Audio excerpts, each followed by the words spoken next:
So welcome everybody to the final CALPADS Special Education Data Roadshow for 2024 end of year. We've got a lot of content to cover. With me today, I have Dominic Johnson, who is our newest information technology specialist. He was previously at Fresno County SILPA, so he will be sharing the presenter role today. And then I've got my amazing team at CDE, the staff of the Data Evaluation and Analysis Unit. We've got Milo New, Joseph Tan, Christopher Williams, and they will be monitoring both the chat and the Q&A. But again, please place your questions in the Q&A box. So Sue-Ann says, yes, do I have an office? Yes, Sue-Ann, I do have an office. All right, and with that, we'll go ahead and get started. The view is actually pretty nice, actually. Denise, if you look in the chat, Milo has been posting a link to the meeting materials. All right, so first of all, if you have any questions about the content that I'm going to cover today, and it's CALPADS related, so it's how do I get data into the system? What are these errors that I'm experiencing? Why is the system so slow, and why is it taking so long to process my files? CALPADS related questions, please forward them to calpads-support@cde.ca.gov, or you can just submit a service ticket. The other option, if you have programmatic related questions, and what I mean by that is if it's about special education policy or the special education program, you can forward those questions to SPED data support@cde.ca.gov because oftentimes we can answer your question a little bit quicker because it gets routed to us directly. Also, some of you have not joined the CALPADS Special Education Data Support listserv. I strongly encourage you to join that listserv. All of the latest training announcements will be sent out through that listserv, as well as any program or policy related information related to any data collections in CALPADS and otherwise. There are some other data collections we do in the Special Education Division. We send out the latest and greatest through that listserv. So please send an email to subscribe-calpads-sped support@mlist.cde.ca.gov. Here is the link to the slide deck and materials, and for good measure, Milo's going to go ahead and post that probably another 700 times because inevitably someone will ask for it. So she's posting the link to the meeting materials in our CDE box link. Here's what we're going to talk about today. First, we're going to go over the IEP Implementation Data Collection, which most of you should be right in the midst of doing right now. Then we're going to talk about CALPADS Monitoring Report 16.21. We're actually going to have you guys walk through that report. Many of you are sitting at your computers right now. So I would ask that because we're going to go through some specific activities in that report, it's a good idea that you actually log into CALPADS if you're not already logged in. And we'll show you some ways to utilize 16.21. And we're going to talk about preparing for end of year. So end of year opened on May 7th. We're going to talk about the relevant deadlines, give you an idea of a sample calendar for your end of year activities. And then Dominic's going to walk you through some audits that you need to do within your local special education data system, SACE, CIRIS, Welligent, Web IEPs, Synergy, PowerSchool. Any of your special education data systems, there are certain processes that you're going to need to do before school ends and immediately after school ends to ensure the integrity of your data. Then he's going to walk you through data submission and error resolution and talk about some high frequency data discrepancies and how to resolve them and how to avoid them. Then we're going to take a break around the 3 o'clock mark. After that, we will be reviewing end of year reports, talk about some other local audits in preparation for Fall 1, and then briefly go over some changes to expect for the 24-25 academic year. All right, here's a list of all of the acronyms that are proliferated throughout this entire presentation, and there's a lot of them. But I wanted to call a few of them to your attention, and that is APR. Annual Performance Report, excuse me, and SPP, State Performance Plan. So those of you that are not special education directors, you do not work at the SELPA level, or you are not a SELPA director, may not understand what those terms mean. But when I tell you that all of the work that you do as CALPADS administrators and special education data coordinators directly impacts the annual performance reports for your district, the data directly impact those things. So let me tell you a little bit about what those things are. The State Performance Plan is a plan that the federal government requires for IDEA that the state of California put together. And essentially it's looking at 14 areas of data with respect to students with disabilities. And it sets certain targets that the state and then ultimately each LEA within the state has to meet. So for example, and when you hear me talk about the State Performance Plan and the Annual Performance Report, you'll hear me talk about indicators. Indicators are those areas of data in which the federal government is measuring both California, and California is expected to measure each LEA. So indicator 1, for example, is graduates. So what percentage of students with disabilities in your district graduated within the 4-year cohort? That is indicator 1. Indicator 2 is dropouts. What percentage of students with disabilities dropped out within your LEA? Indicator 5 is educational environments for school-age students. So what percentage of your school-age students with disabilities are in regular classrooms versus separate classrooms versus separate schools? Okay? All of those indicators are compiled annually for districts in something called the Annual Performance Report. And so all of the data for the Annual Performance Reports, or the majority of the data, comes directly from the data that you're certifying in CALPADS. So as we go through this presentation, you're going to see references to Indicator 13, Indicator 8, Indicator 1, Indicator 2. Just know that those are indications to your special education directors, to your SELPAs, that the data in that particular report is very important because it directly impacts the school's annual performance report. Okay? So the other one that I wanted to call your attention to is operational data store. So we throw that term a lot around for those of us that use CALPADS a lot. And I wanted to get a sense of what you actually think it means. So what does the operational data store mean when I say that? So go ahead and type in the chat what you think it means when I say operational data store. ODS, live data, current data. Exactly. So a lot of you understand that operational data store means it's whatever is current. So right now in the operational data store in CALPADS, it's a representation of files that were posted just even minutes ago. And a lot of the reports that we're going to be talking about today are operational data store reports for students with disabilities, ODS reports. And those reports are really powerful because it provides the most current information, as opposed to a report that you certify. Okay, we certify snapshot reports, and those reports are within certain date ranges or a point in time, and once you certify them, the data in that report will never change. However, you could continue to make even historical updates that may update data in the operational data store, but it will never impact your snapshots. So when you hear me talk about the operational data store and ODS reports, just know that those reports are live and constantly being updated depending on how often you're submitting data to CALPADS. Now, most of these terms, most of you are familiar with, but if you have any questions about any of these, please feel free to either type it in the Q&A or in the chat.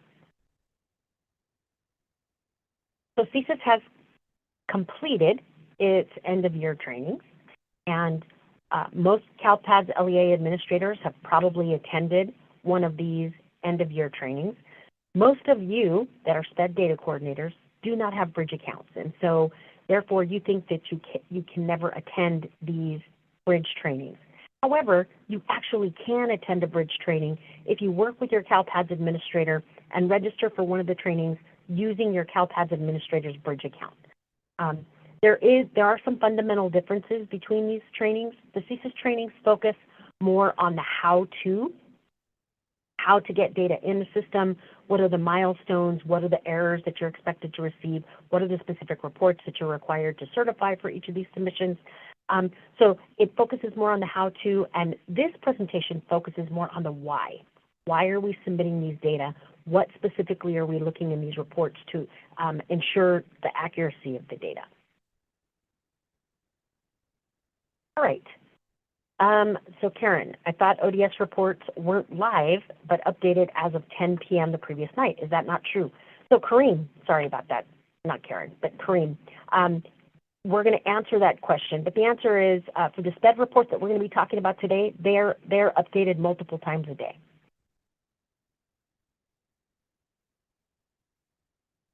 IEP implementation data collection, why do we do it? So we are required, the state of California that is required to monitor districts' progress on implementing the services that students are prescribed in their IEPs. So what percentage of services are students within California receiving based on the services that are prescribed in the agreed upon individualized education program. So the intent of this is to identify systemic issues in the district that may exist with respect to barriers preventing students from receiving those services. And then we ask that districts identify and categorize students in 3 different categories. So we'll talk about those ranges in just a second. So on May 1st, we generated a random sample of SSIDs to each LEA based on the following criteria. So if you had students with disabilities between 1 and 100, the percentage of IEPs that you're required to review is between 20% and 100%. If you're 101 to 199, you're required to review 10.5% through 19.8% of your IEPs. If you're 200 to 4,999 students with disabilities, 10% of IEPs is what you're required to review. And then large LEAs, which are 5,000 plus, will be required to review 0.74 through 9.97%, depending on how many students with disabilities. Now, let me clarify that small LEAs have been excluded from this year's IEP implementation data collection. Okay, so small LEAs will not have to complete the IEP implementation data collection until their selected monitoring cycle. So what is a small LEA? Small LEA is a district or a charter school with 100 or less students with disabilities, and they were identified in small monitoring cycles A, B, or C. Okay? So any district that has charter schools with 100 or less students with disabilities, and that charter school was identified for monitoring in cycles A, B, or C, those SSIDs were pulled out of the authorizing district's sample SSIDs. And that authorizing district will only have to, or their SSID sample would only have been based on the residual number of students left after the small LEAs were removed. Okay? So, for example, if I had a district with 1,000 students with disabilities in totality in all of their schools, but 50% of the schools resided within small LEAs that were charters. Well, let's say 500 of those kids were in those charters, and they were identified for cycles A, B, or C. We removed those SSIDs from the sample, and therefore the district would be left with 500 SSIDs, and they would have to review 10% of those IEPs, which would equate to 50. Okay, so I have any questions about that?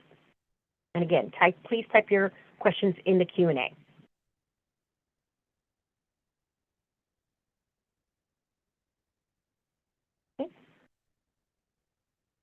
Procedure and methodology. So LEAs are going to collect and you're going to analyze the service implementation data at the local level.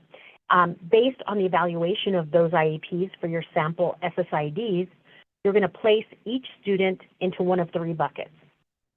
100 to 95% of IEP services implemented, 94.9 to 90% of services implemented, or less than 90% of IEP services implemented. Now, I did do a webinar a couple of months ago on IEP implementation data collection, and let's just say that it sunk like the Titanic. It did not go well. However, we did re-record that webinar.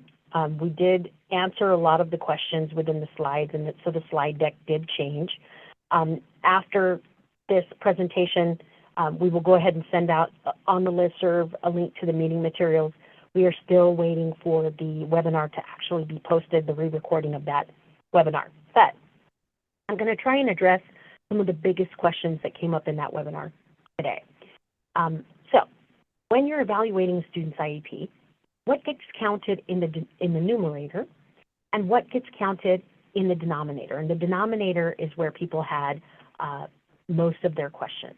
So the numerator, very simply, is tell us how many actual service minutes the student received for all services that were prescribed during the evaluation period. And we'll talk about what that evaluation period is in just a second.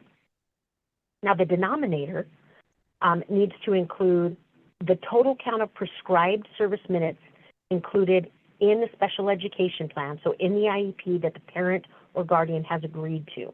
And it needs to include service minutes that they actually received, but it also needs to include student absences due to illness, so they are themselves absent due to themselves being sick or their family members are sick, truancy, any other excused or unexcused absences, and it also needs to include staff absences or staff shortages.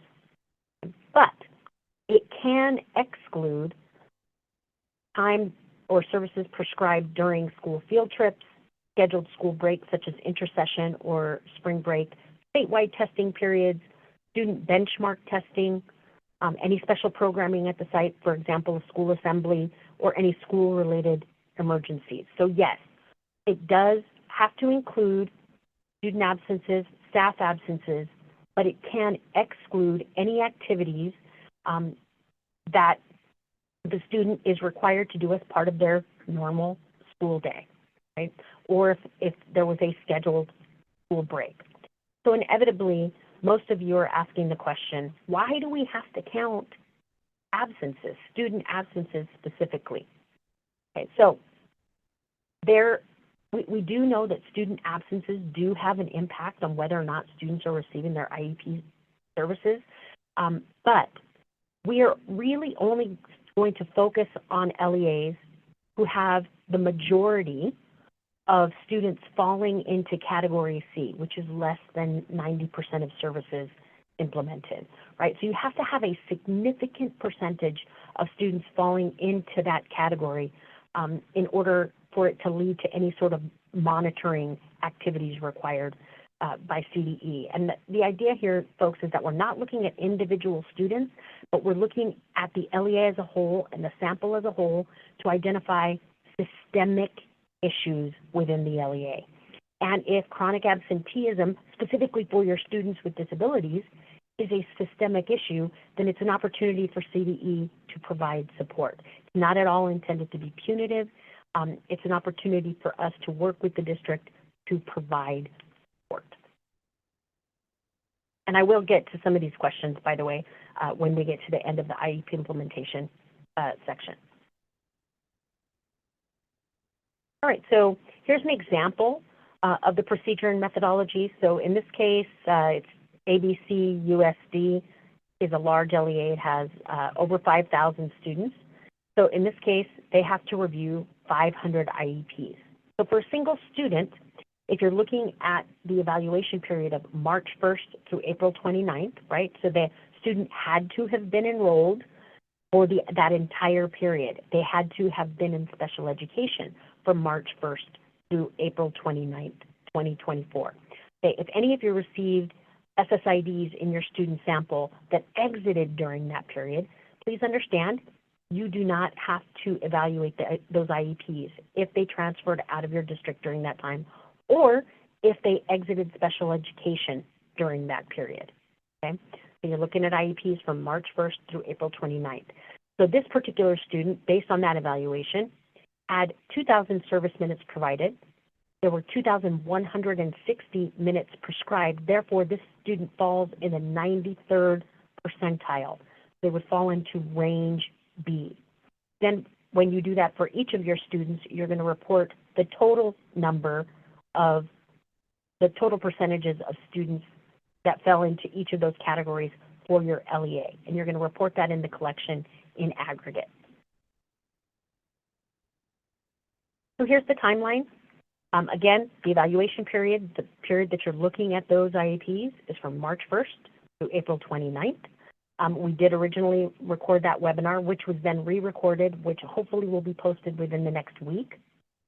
Your data collection access codes, so the access codes that you need in order to submit these data to CDE were sent to your CELPAs on May 1st. So if you do not have access to the system and you're ready to submit data, please contact your CELPA. Your CELPA can provide you with those access codes. The data collection window opened on May 1st and will continue through June 28th, and the final deadline for IEP implementation data is June 28th.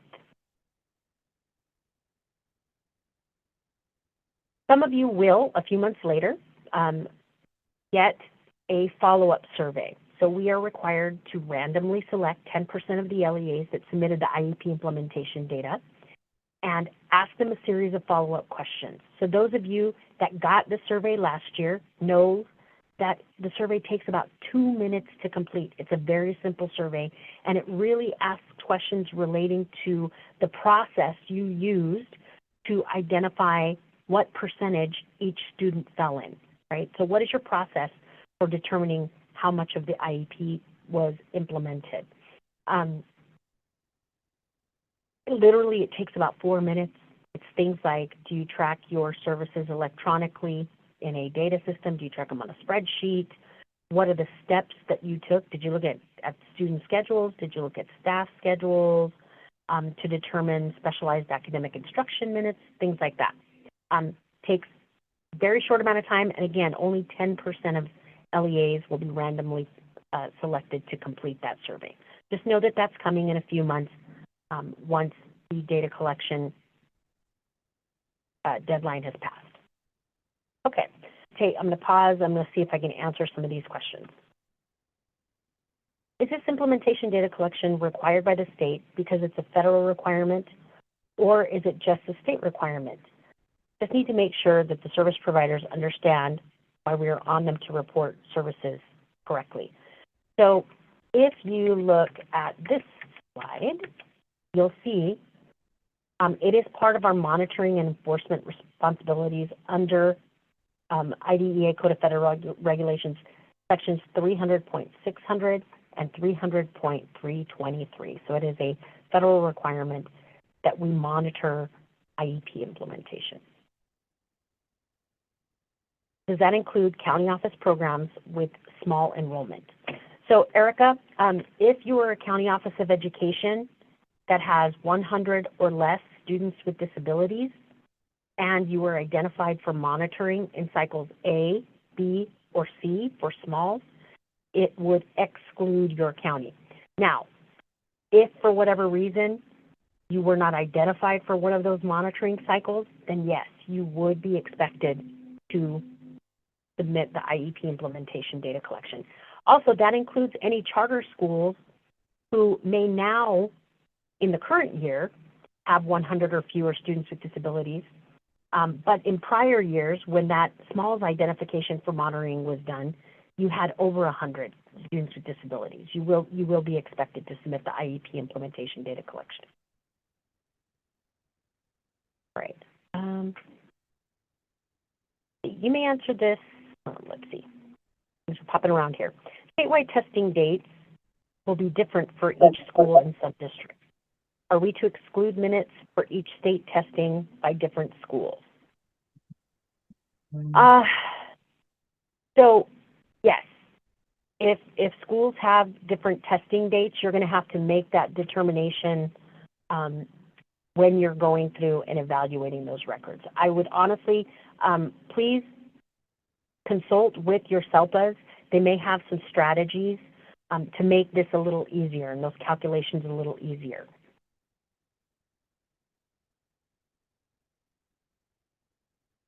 Anonymous at 153. Have those monitoring activities been determined for those districts that have significant students below 9% of 90%?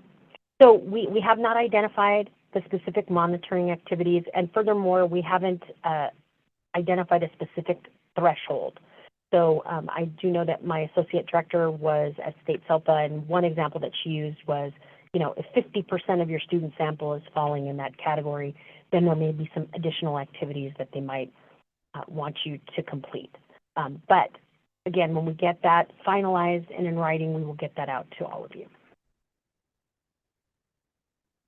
You may answer this later, but how will CD notify, how will we notify CD that the reason is that the students do not meet the 90% threshold is due to absences? So we are not going to collect the reason. If a significant percentage of your students are falling in that threshold and you may have to complete additional monitoring activities, those are the things that will be addressed at that time, but we will not collect specific information on why students are falling in that threshold. Can you provide an example on how to add absences to the denominator calculation? So, how to add absences? Well, again, you need to look at the total number of the frequency and the duration, right? So you're looking at the frequency of the service. So the students enrolled from the beginning of school, and they're prescribed a service 3 times a week for 30 minutes, and then look at any of the days. So let's say they're prescribed the service Monday, Wednesday, Friday.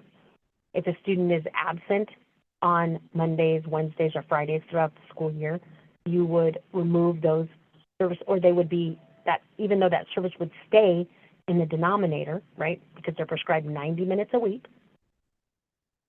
it would be removed from the numerator because they did not receive services during that time. And if you need specific examples, again, please confer with your CELPAs. And I know Heather DeViti from East County CELPA has been doing lots of work on how to track IEP implementation. So please feel free to reach out. And Dominic, I don't know if you have any specific experience or resources because you were at the LEA level and you kind of went through this process before. As far as determining absences in the denominator, essentially the denominator is going to be the prescribed minutes. So you don't do anything with absences in the denominator, and they would naturally be removed from the numerator by the fact that they weren't delivered because the student wasn't there. Unless I'm misunderstanding, I was answering Q&A questions. No, that's okay. That's okay. I was just speaking more about the resources available through Heather DeFeedy's group, the work she's been doing on IEP implementation. Unfortunately, I'm not familiar with what Heather's been putting together. Got it. Okay. Sorry. No, it's okay. Melissa Shaheen, is there going to be an extension because of the inability to access SACE for 6 days this month? Right now, we are not planning on providing any extensions on the IEP implementation data collection.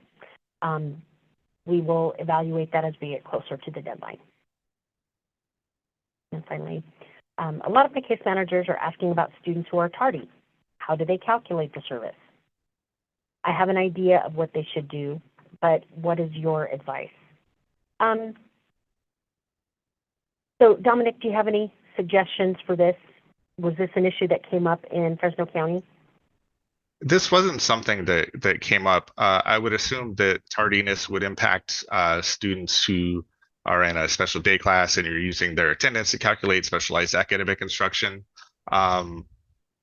If they were 10 minutes late and you want to make that calculation, that's probably appropriate. Additionally, if you're able to make up that time during the survey period, then you can count that as well. And generally speaking, if you're talking about specialized academic instruction, if the student was present, if they were 40 minutes tardy to a 45-minute class, then I would say probably don't count those minutes. But if they were 10 minutes late to a class, but they were actually present, then it seems logical that you could count those minutes. Okay, I'm going to let my staff continue to answer some of these questions, and we're going to continue because we've got a lot of content to cover. All right, so now we're going to get into Report 1621, Late Plan Reviews and Reevaluations. So we're going to talk about some specific uses for Report 16.21. So the first is how you can use Report 16.21 to address the timeline compliance section in the annual determination letter. And a lot of you may be going, what the heck is the annual determination letter? So the annual determination letter is something that CDE sends out every year to every single local educational agency, including any small LEAs. And that letter uses data that you submit in CALPADS both in Fall 1 and in end of year. And those data are used to determine a monitoring tier, right? So it could be anything from, just compliance only, or to the extreme to disproportionality or significant disproportionality, right? So it determines your monitoring tier. One of the sections of that annual determination letter is called the timeline compliance section. Timeline compliance has to do with whether or not a local educational agency is holding their meetings for students with disabilities in a timely manner. Are they holding annual plan reviews within 365 days? Are they holding initial evaluations within 60 days? Or for students that are transitioning from Part C to B by their 3rd birthday? Are they holding reevaluations for the students for eligibility purposes every 3 years? So those data are submitted to CALPADS. And this year, we looked at students that were enrolled on Census Day, whose meetings were late as of February 13th, 2024, because that was the very first day that Report 1621 was available. And then we pulled those data on March 1st. And what we were looking at is the meeting records that were in CALPADS at that time to see whether or not the latest meeting record was greater than 365 days from the current date.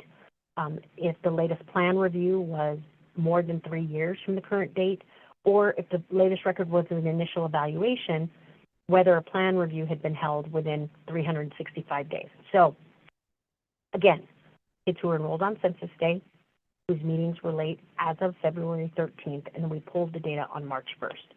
Now, Report 1621 can give you that information.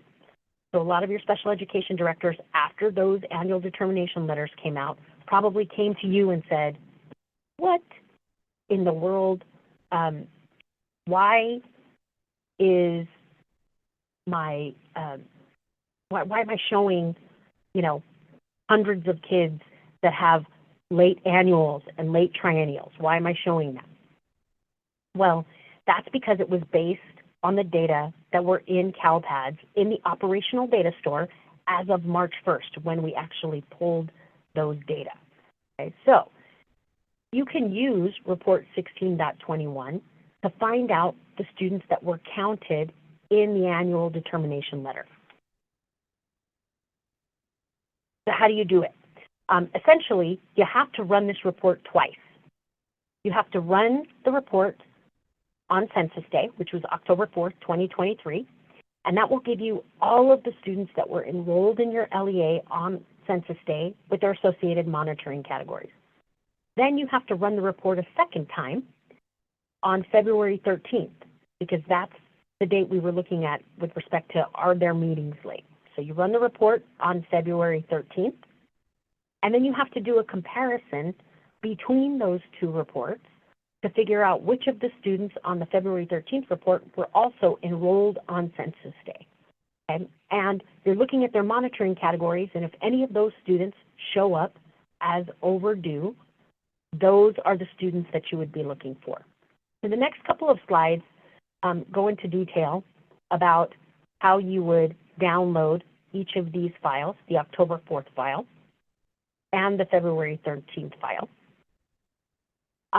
But good news is that Dominic Johnson has been working on a tutorial that actually shows you how to do, it's a VLOOKUP tutorial that teaches you exactly the formulas to put in Excel, how to compare the two, and how to identify the students that were in that annual determination letter. Now, keep in mind, folks, that you have been making updates to the system since March 1st. Okay? So what you're looking for when you're doing this comparison is for any students that were on the October 4th list that are also on the February 13th list, you want to make sure that their February 13th monitoring category is timely or minimally plan review held late with a valid delay reason.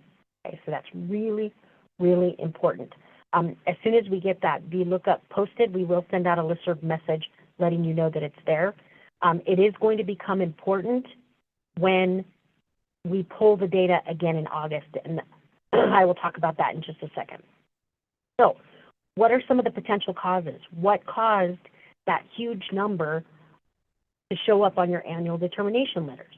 Well, the answer is a few things.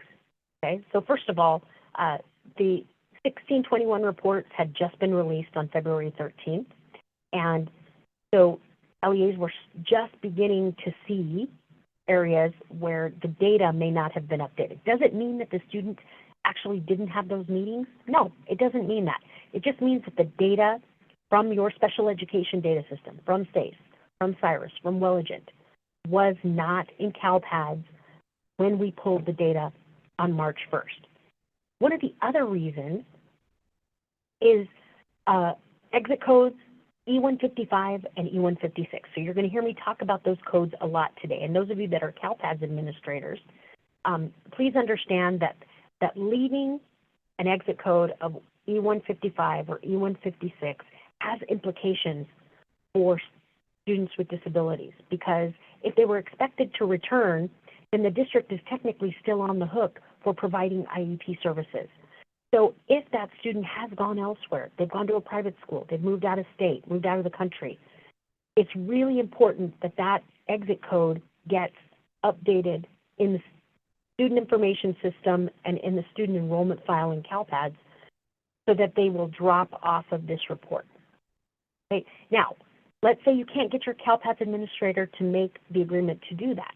Then you can actually submit up a status to CALPADS of eligible, not enrolled from your special education data systems. Okay, so that will also remove the students from the report. Another reason is because students that are transferring in your districts have exited special education, but they exited at the prior district, and that district did not submit up a meeting record. And so, or excuse me, a status record. They did not submit up the exit. Well, one of the really cool changes that we made in the special education redesign is that now, if you are submitting up a special education exit, so they are eligible not participating, they are eligible not enrolled, or they are not eligible, you can submit that status record up without having to have an overlapping enrollment, meaning you can submit up that exit on behalf of the prior district. Because bottom line is, if you ask the other district to do it and they don't, they will remain on your report 1621. So again, to send up a status of eligible not participating, eligible not enrolled, or not eligible, you do not need an overlapping enrollment. So you can submit that status update with the date that they actually exited special education. And then finally, some of those meeting records were just missing from CALPADS. And that's either because they had not been sent up through your IEP systems, or in the case of the special education data creation that we did when we first transitioned over to this new model of reporting, we did a baseline data creation, but we did not catch everything. So some of those meetings were not created as part of the data creation. Bottom line is, you can add meeting records if they are missing. Okay, and you can either add them through your IEP system, your special education data system, if it allows you to submit historical meeting records, or you can actually go into online maintenance and add the meeting yourself. You do not require an enrollment to submit any meetings, okay? You do not have to have an enrollment to submit meeting records at all. As I mentioned before, when you do that comparison between the October 4th list and the February 13th list, and you look for the students that were enrolled on Census Day, and their monitoring categories are anything other than timely, those are going to cause you issues when we re-pull the data in August, because what we're looking at is kids who are enrolled on Census Day, who were still enrolled in the LEA on February 13th, whose meetings are any other category other than timely, or their plan reviews were held late without cause. Okay, and I see a request to get closer to the mic, so I'm hoping that this helps a little bit. I just moved the speaker closer to me. Okay, have LEAs been provided with the list of students along with the annual determination letter? So the answer to that is no, but we are showing you exactly the students that were included in that timeline compliance section with respect to the late plan reviews and late reevaluations. So you've got to use 1621 to find out who those kids were. All right, so the next thing that I want you to do, and we're going to actually go into CALPADS and show you how to do this. We want to look for kids whose meetings are late as of today. So let me get into CALPADS here. Move some of these windows. Sorry about that, folks. All right, so ignore this. All right, so I'm going to log into CALPADS. It's thinking, and so while it's thinking, I'm going to look at some of these questions. The 51324, SVHS confirmed all classes were incomplete, not enrolled in Chem A. Not sure what that's about. Sorry about that. Also keep in mind, folks, if you have general CALPADS questions, please do not ask them in this webinar. This is specific to students with disabilities. So if you could stay focused on the content that we're covering here today. Okay, so in my CALPADS menu, you will see reports. And for your district, you want to go into accountability monitoring reports, and then click on report 16.21.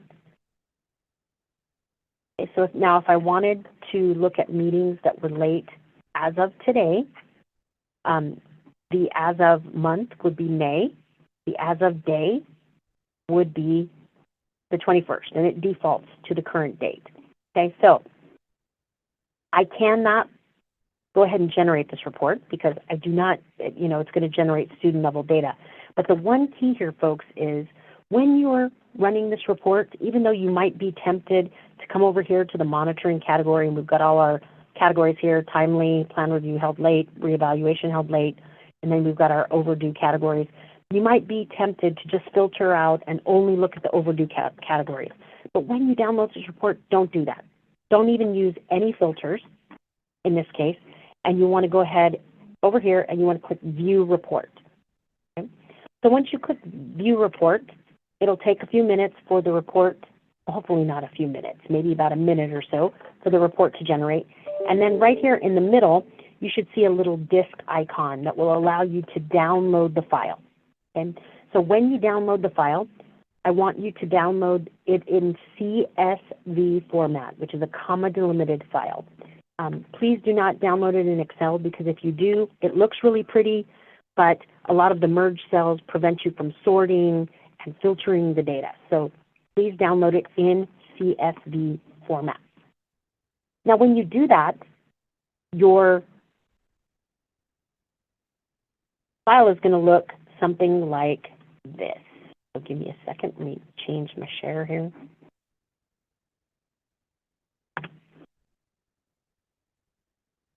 Screen 1. There we go. Let's hide these.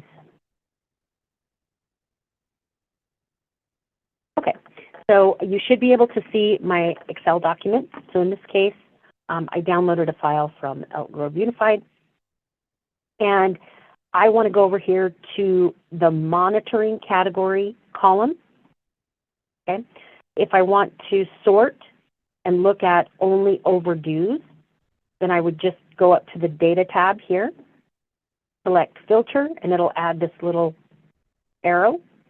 And then I can go click on this little arrow. And if I only wanted to look at my overdue plan reviews and overdue reevaluations, I would select that, and I see that I've got a lot of students falling in this category, right? So does it mean that I have this many students that are overdue? Probably not, okay? It just probably means that some of the data have not made their way into CALPADS. The other thing that I want you to do when you're looking at this report is when you're looking at, let's see, when you're looking at the days elapsed. So if I'm looking at my overdue categories and the days elapsed, I want to sort in descending order. I want to look at the oldest records. So is it reasonable that this student has not had their reevaluation for 7 years? Probably not. There's probably a bigger issue going on there. Either the student exited from special education at some point in time, or the meeting record for their triennial reevaluation just is not in CALPADS. Okay? So what you would do is you would find the specific student's SSID, you would look them up in your special education data system, and then if you needed to submit a meeting because it was missing, you could go directly into CALPADS through online maintenance and submit that, or you can submit a transaction through your special education data system. Okay, so that's for our overdues. The other thing that I want you to check here is for plan reviews that are held late and reevaluations that are held late. Okay, so here I've got all these meetings that were held, right? You held the meeting, but in this case, it was not held within the statutory timeline. Now, so you may be compliant in terms of holding the meeting, but the other thing that I want you to look at is here, the meeting delay code. You'll see that for many of these plan reviews and reevaluations that were held late, there's blanks in the meeting delay code. We require a meeting delay. If you leave it blank, those meetings are considered non-compliant. Okay, so it either has to have a valid delay. A valid delay code is anything except 90, which is late without cause. The other thing I would urge you to do is actually to take a look at your students who have these late without cause meeting delays, because you need to validate that that's actually correct. So technically, even though the meeting's been held, because it was held late without cause, these are considered non-compliant meetings. Okay, so this is how we find current meetings, or meetings that as of today are late. And again, it does not mean they're necessarily late. It just means that the record may not be there from your IEP system. All right, so we just walked through how to use the report for current meetings. Do we have any specific questions relating to this? Let's see. Would an E400 exit code for a SPED student that dropped out over 18 and did not attend their meetings cause an anomaly? Can we submit an updated SWDS of eligible not participating on the same date that the student was exited? So if a student, E400 is essentially a dropout code. If the student's over 18, they're no longer subject to compulsory education.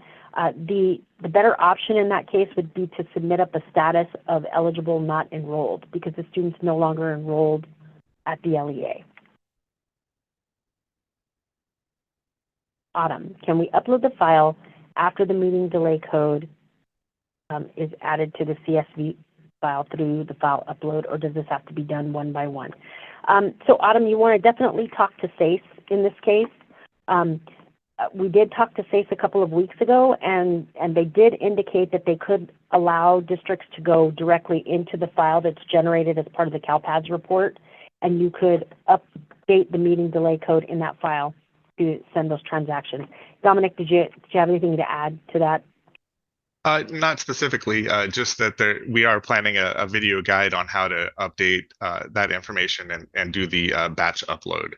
But yeah, if you're able to download all of the records that you need to update, the MEET file, it's already, if you download it from SACE, it's already in the correct file format, so you can add the delay codes as appropriate and use the file upload process in CALPADS to update those meetings. Perfect, thanks. Okay, if you have blanks on the meeting delay code for a plan review held late, does the case manager need to update and then resubmit? So you could either go directly into CALPADS and enter that, but I believe you have to update the meeting delay code on the transaction and resend it. And Dominic, if I'm saying anything incorrectly, correct me if I'm wrong. No, that sounds good. Okay. Sandy, I'm still unclear. If my charter school is an A or B, does that mean we will not be monitoring 24, 25 year? So if your small charter was selected in cycles A or B, what we were referring to, Sandy, is that you will not have to do IEP implementation data collection for this year. You will have to do that IEP implementation data collection in your monitoring year. Okay, a student that did not graduate but is currently attending adult school. She does not come in for services. What would be a process to upload the CALPADS? So we probably need some more information on that, Anonymous at 227. So if you could submit a service ticket, that would be great. Okay, so the next use of Report 1621 is actually to find students transferring in on active plans. Okay, so what we're going to do here is we're going to go back to our report 16.21, and we're going to take a look at this particular district. So again, I told you I downloaded this report for Elk Grove Unified. And let me move my beautiful panelists out of the way. Okay, so you'll notice here, first of all, we're going to remove all of our filters. So we're going to take all the monitoring categories out. So you'll notice that we've got Elk Grove Unified, that's the SELPA, that's what I downloaded. But in this case, if I sort by SELPA name, or even SELPA code, let's say, and I want largest to smallest, click OK. You'll notice it didn't change anything. Actually, I might have one more filter still on. Sorry about that, folks.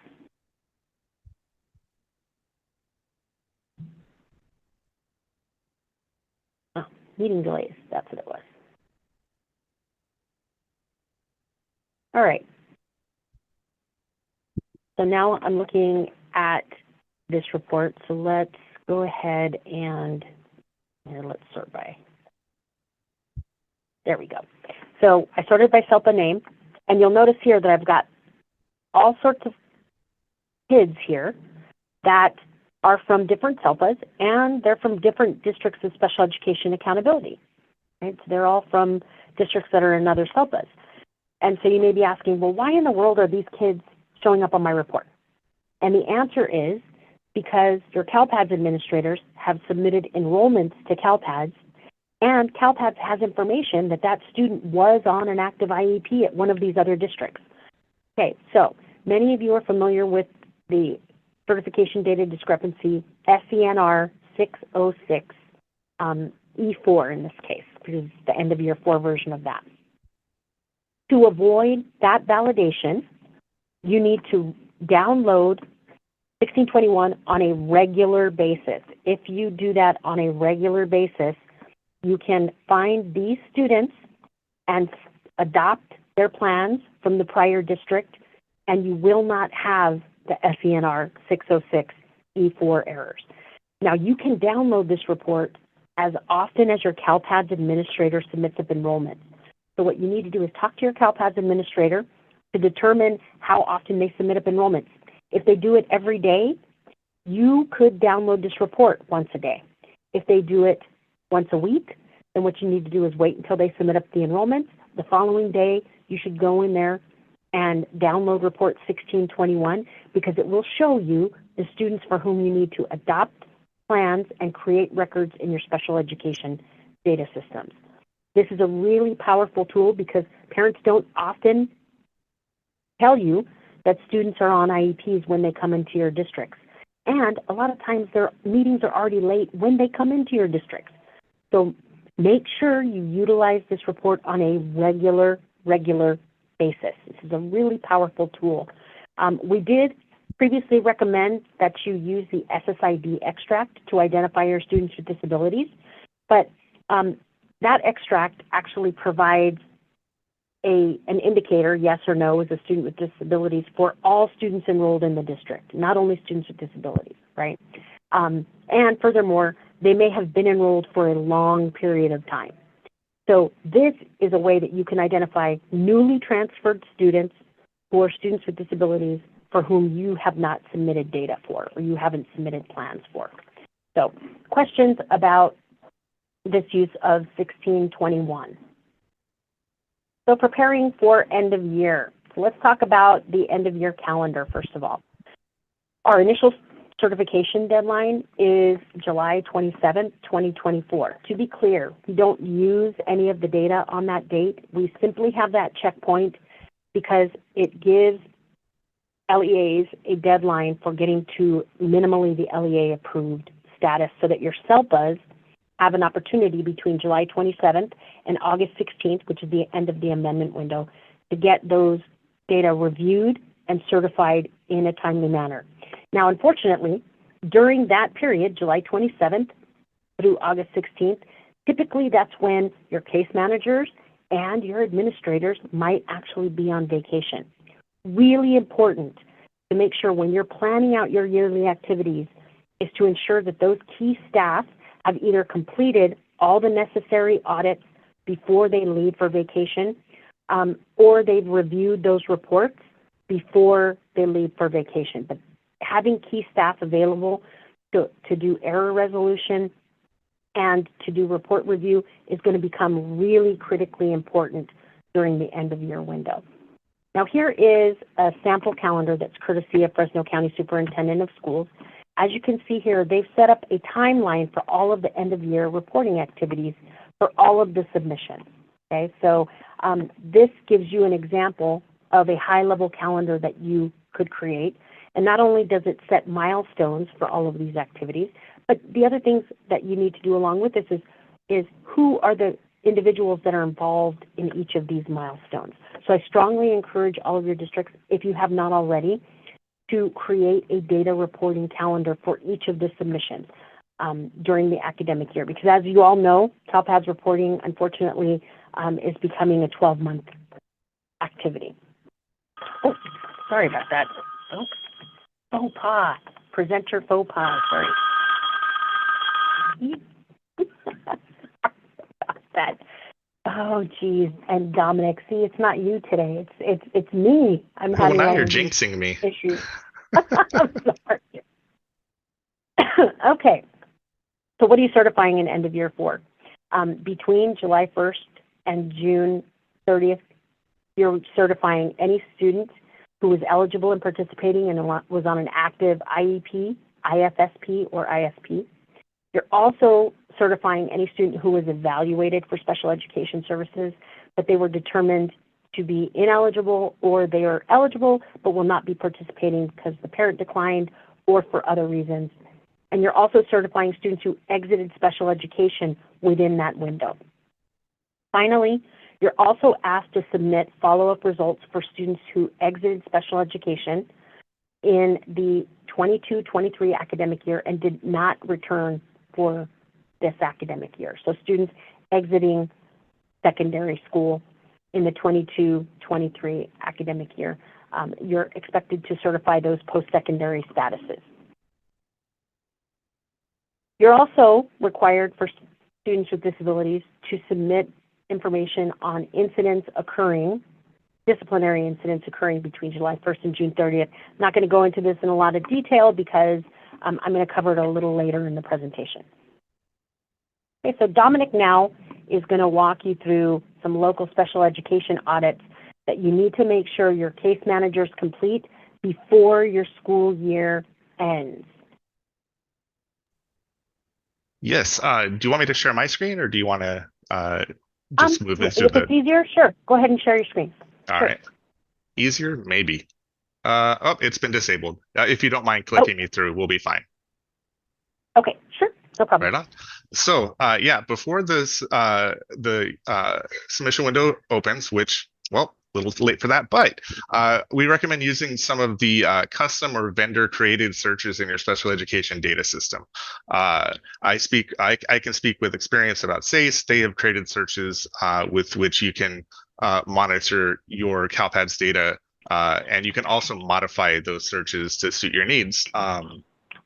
You can search for least restrictive environment, like program setting for your school-age children, as well as their general education participation percentage. Parental involvement, whether that has been indicated accurately in the record. Last and next plan review and reevaluation dates. These are important because as the case managers go through the process of saving or finalizing or affirming their IEPs, that's when they are putting in the schedule for the next annual or maybe the next reevaluation. And it's important that those dates are accurate. I can speak from experience that some LEAs have run into issues when a case manager accidentally projected a 4-year span for that next reevaluation, and the district was, of course, not compliant with that timeline. So be sure to search and validate those. Look at your pending students and check that parent consent date. Make sure 60 days have not elapsed since that was signed. And if it has, submit a pending as of NEAT record with the appropriate delay code. You can also search for your transition indicators. So the 2 transition pages of the IEP inform 8 questions on the plan for students that are 16 years and older to discuss the services and other parts of the IEP involving their transition from secondary education. Next slide, please. Save, lock all IEPs and amendments. So in SACE, it's affirm, but in using system agnostic languages, essentially it's just saving the IEP. Once you have the meeting, you've had the meeting, and you can affirm it to show that you've met your statutory timeline. Now, affirming that meeting doesn't necessarily mean the parent agrees with the plan. You would be able to indicate that by in SACE, there's the notification where you can update the signature status of your IEP, and that will create the plan and the service records that you would then submit up to CALPADS to indicate that the plan has been implemented. Now, for initial evaluations, I know that SACE guidelines are that you should not affirm without the signed parent consent to the IEP. In that case, you still want to indicate to CALPADS that you have held that meeting and met your statutory timeline. So in that instance, you would need to use online maintenance to add the meet record indicating that you held the meeting and met your timeline. And then once you have come to an agreement with the parent and they sign the IEP and you go ahead and indicate that, you can then submit up the plan and service records. Next slide, please. Review your students marked as do not report. Review not just the student records, but also any transactions you've marked do not report. So if you're in the process of uploading a file or a report to CALPADS and there is maybe a validation that is triggering incorrectly and you need to mark a transaction do not report, set it off to the side so you can get through the rest of your report, you make sure you go back and readdress those. you want to think of do not report as like a parking lot where we can just put transactions that we can't deal with right now. But at the end of the day, you need to empty out that parking lot and make sure that everything is reported correctly. Reportable transactions are any event that occurs between July 1st, 2023 and June 30th, 2024, such as an initial evaluation, annual plan review, eligibility reevaluation, or amendment. And also take a look at your overdue pending meetings as of June 30th, 2024. Make sure your students are properly exited from special education. Check with your case managers to make sure students that were exited from SPED have all of the information populated correctly in your special education data system. The exit date, the exit reason, the new eligibility status. Run a search in your special education data system for active records that contain exit information. For instance, in SACE, the exit date and the exit reason are found at the bottom of the CALPADS student page. If there is a date and a reason there, but the record is eligible, you need to confirm, should that student be exited? And if so, process that exit. If not, then go ahead and clear out that data. Thank you. Review your SSID. Whoop, sorry. Back one, please. Review your SSID and local ID fields. Sorry, Brandy, putting you on the spot here. Make sure they're populated in your special education data system. Files without that information will fail to report if they're not populated. You can run queries or searches in your system to find records that don't have that information. Make sure that there are enrollments in your student information system for status records of eligible and participating, and plan and service records. The plan and service records and eligible and participating statuses must have an overlapping enrollment, or you're going to get the dreaded GER5 error, and nobody wants that. Review your transition services. So we spoke about this briefly earlier. Every student who is 16 years or older must have a transition plan with all 8 transition questions answered, as well as transition services on the IEP. If there are any responses that were answered no in error, you would need to amend the IEP in order to fix those. And you can also be proactive. Identify any students who are going to need transition meetings soon. Look at your 15-year-old students and make sure that the case manager is aware that they're going to have to work through the transition pages of the IEP as part of the student's plan going forward. Reviewing your data for students in non-public, non-sectarian certified schools, your NPS schools. Review data for the students, including their school of attendance, their primary residence code, the percent of time in general education, program settings, service provider, and service location. Make sure that those all make sense for students in an NPS school. Compare students in your special education data system against students in your student information system. If you have integration between your student information system and your special education data system, that, from the feedback I've heard on the road and from my experience in Fresno County, that does make life a bit easier. But you'll want to investigate students who are in one system and are not in the other system. So if a student has exited the student information system, they should be exited from your special education data system. If a student is exited from special education in your special education data system, make sure they're not still showing as a student with disabilities in your student information system. And if a preschooler or a private school student exited special education, make sure that their CALPADS enrollment is also exited. Next slide, please. Review your pending meeting types. Make sure a pending transaction is submitted for any student who has received, for whom you have received parental consent for the initial evaluation, who is pending that initial evaluation as of June 30th. Make sure the records have the referral date, the referring party, and the meeting and plan type are of the appropriate codes. If the meetings have been held for the students, generate that transaction with the appropriate outcome. If parents revoke consent in the middle of the process, so you've submitted up that pending initial transaction, and then the parent changes their mind, make sure you deactivate the record in your special education data system, but make sure you delete that pending record from CALPADS. That pending record is what starts that 60-day clock on that initial evaluation. And so if you're no longer going to be assessing that student, make sure you delete that pending record. Make sure all incidents for students with disabilities are documented in your student information system. Work with your CALPADS administrator to make sure all incidents for students with disabilities are documented, including incidents occurring for students that are enrolled at non-public, non-sectarian schools.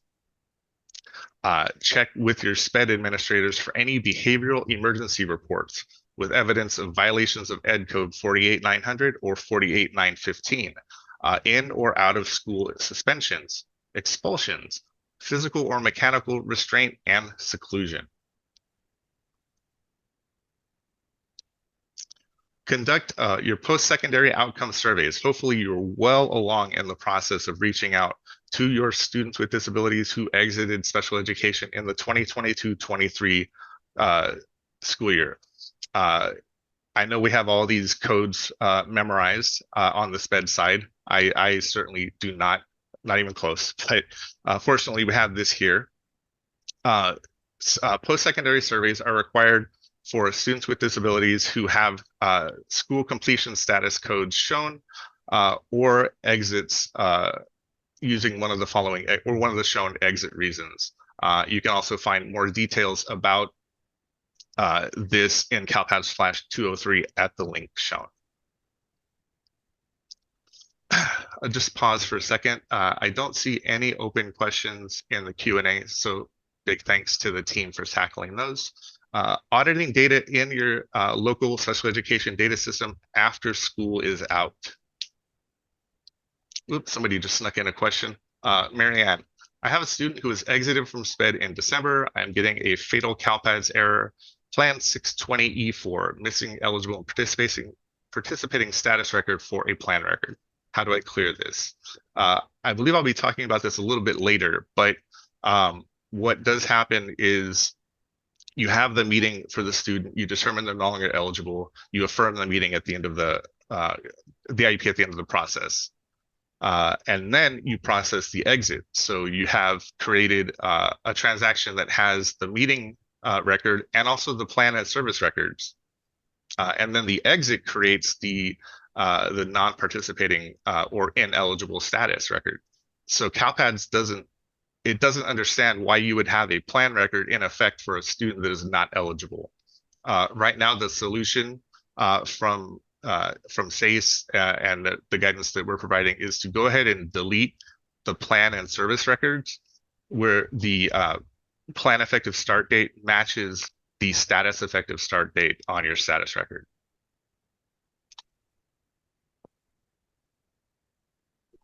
And anonymous, for SPED students graduating this year, is it okay if the school hold their exit IEP back in the fall, or does the exit IEP have to be done closer to graduation? I don't know that there is a specific point in time at which that exit IEP should be held. I would imagine closer to the end of year makes more sense when talking with the student and their family about their plans going forward. But Brandy, I don't know, is there anything that looks at that, like if the meeting is held in December, for example? I would just, the one thing I would just have everybody keep in mind is right now you cannot submit future statuses to CALPADS. So even if you did hold an exit IEP and there was a projected exit date of, let's say, the end of the year or even, well, the end of the year, you couldn't submit that status up until then. So I don't think we really have a guidance on when it should be held, but I can tell you that the status could not be submitted up until that date actually occurred. Perfect, thanks. Exit your graduates and, sorry? Well, I was just going to say, and Jill, you want the solution for Plan 620, but we can address that at the end because we're getting near a break here. So I know you guys are getting a little bit antsy. Exiting your graduates and completers that are not returning. So work with your student information system administrator to identify those students that are high school graduates or other completers that are not coming back the next year, and make sure those students are exited from SPED in your special education data system appropriately. SIS Enrollment Exit Codes that may trigger special education exits. Again, we're throwing a lot of codes at you. Luckily, there are excellent reference materials on the CALPADS user manual, as well as this slide here. But over the course of presenting here, I've memorized a couple of these finally. Essentially, for example, T200 or T240, students who moved out of California or moved out of the country. Are you still expected to provide special education and related services for those students? No, the answer is no, you're not. And so make sure if those students have exited from your SIS with these codes, that you look and make sure that they're exited from your special education data system as well. Submit those post-secondary follow-up results. So make sure all of those students who exited secondary education in 22-23 have been surveyed for those outcomes, and the responses have been recorded in your special education data system. For students who refused to answer or you were unable to contact, record those results as well.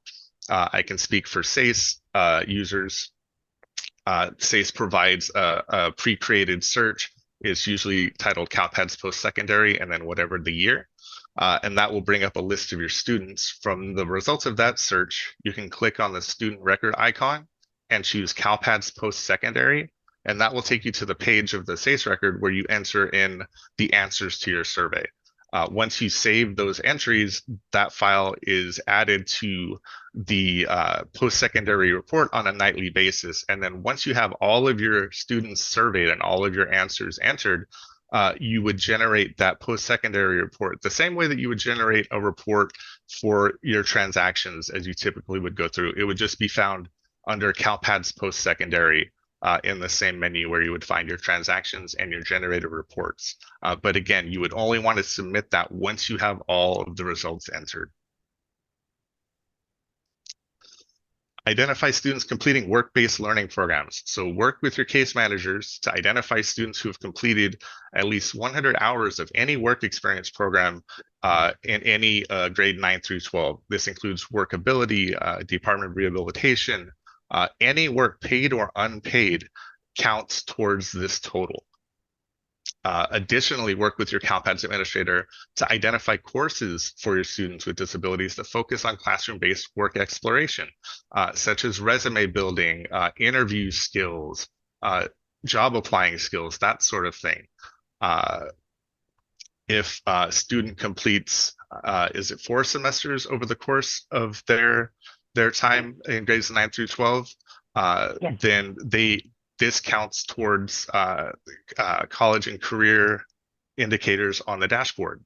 And so make sure the data is entered in your student information system for your work-based learning reporting.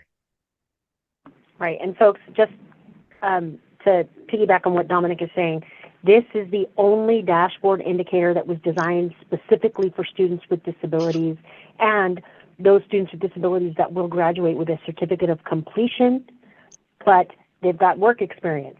They took career exploration classes like resume, life skills class where they're learning how interview skills and how to fill out a job application, and interviewing skills. Did I already say that? Probably.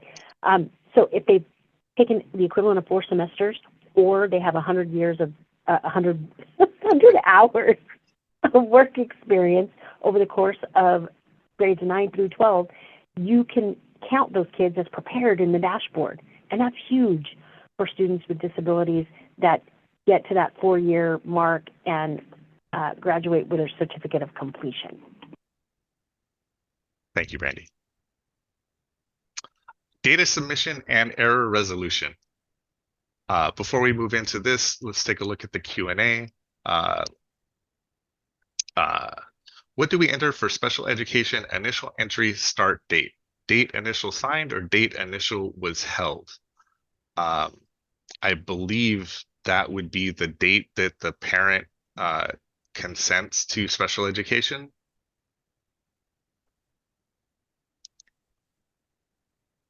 Please correct me if I'm wrong. So we do have, what I would encourage you to do is look at our revised definition for initial entry date that is in the CALPADS file specifications. We did recently update that to be a little more comprehensive. For the life of me, it's escaping my brain right now, but the updated definition is in the CALPADS file specifications. Perfect. What do we enter? What do we enter for education plan type for initials prior to being signed? So it's going to depend on if you're serving a student on an IEP or an IFSP or an ISP. That would if it's a student in private school, it would likely be an ISP. So it's going to just depend on what type of plan the student is going to, or what type of program the student is going to be attending. Shelley says, this statement makes me nervous. I would not know what courses would apply. How do we get more information? Assist your CALPADS administrator identifying courses with for students with disabilities that focus on that. I would recommend working with, if your district has a workability coordinator or something along those lines, or just make it a conversation between multiple parties.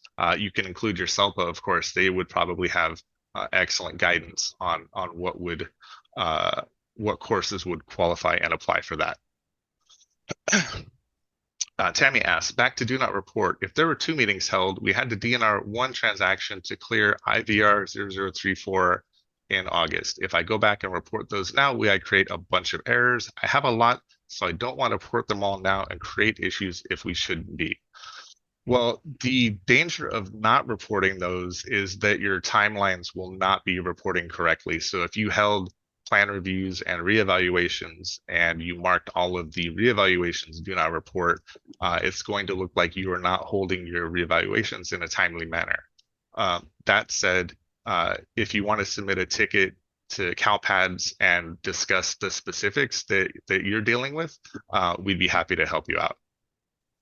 And Dominic, go ahead and finish out this section. Gotcha. Because we're about due for a break. All right, yeah, this goes relatively fast. Data submission and error resolution. Submit and post your transactions. It should go without saying, but after you've audited your special education data system, make sure all of your transactions are submitted and posted to CALPADS. If your special education data system indicates the records have been posted, you still have to confirm this in CALPADS. You still need to make sure that the records got out. Next slide, please. Sometimes your special education data system and CALPADS do not match. There was a known issue with SACE at the beginning of the school year during the rollover to the new file redesign. The transactions from late September and early October were incorrectly marked as accepted by CALPADS. SACE did a bulk update to restore those transactions as reportable again, but they did not catch everything. Additionally, there is a unique situation that can create a transaction with no data in it. So if a case manager erroneously selects yes for transfer student, then affirming the IEP does not create a meeting record because you're telling SACE that you are adopting a plan for which you did not hold the meeting. And then if the IEP is affirmed as unsigned, the affirm process will not create a plan or service record because SACE does not create that until you have the parent consent to those plans. This will create an empty transaction. But when that transaction goes through the reporting process up to CALPADS, CALPADS returns it and SACE updates the status to CALPADS accepted, which is incorrect because there's just nothing in there. So it's a rare situation, but it can happen. SACE is updating that the way that transactions are displayed to more clearly indicate which records are created in each transaction and what the status is. Well, so much for waking up May 7th error-free. We were close. The key to this was using the data discrepancy feature to get a jump on your errors, to get ahead of the game. And even if May 7th has passed, your data discrepancies are still very helpful.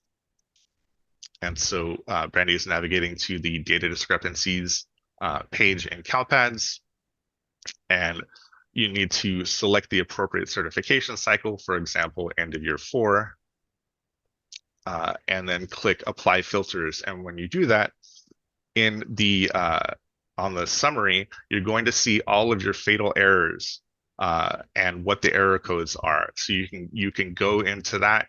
You can download a list of those errors and start tackling those ahead of time. You should still be using that because data is still being submitted and posted on a regular basis as we're winding up the school year. So be sure to check this. It refreshes periodically throughout the day as new data are posted to CALPADS. So run this, look at this frequently, and tackle it as it's going, as the data is being submitted, so you're not waiting until the end for a huge stack of data. And for those time travelers in attendance here, there is a bit of a neat trick to get you even further ahead. You can change the academic year to 2024, 2025, and look at fall 1. And so if you do that and click apply filters, et voila, you can see the errors that would be triggering for your fall 1. Now, I don't recommend getting a jump on these errors until you are done with end of year, because any changes that you make to these records to fix these errors could cause errors for the data that was expected for end of year. So once you're done with everything else and you feel like there's nothing that you want to tackle and you're a little bored, you can time travel and get a jump on these fall 1 errors. High frequency data discrepancies. In April, when we began the roadshow, CSIS was kind enough to provide me with a list of all of the errors occurring statewide. And I consolidated and took a look at the most frequently occurring errors, and we're going to discuss those right now. SENR 606E4. Right now, this validation is disabled, or this discrepancy is disabled, but this is missing plan record for enrolled, eligible, and participating student.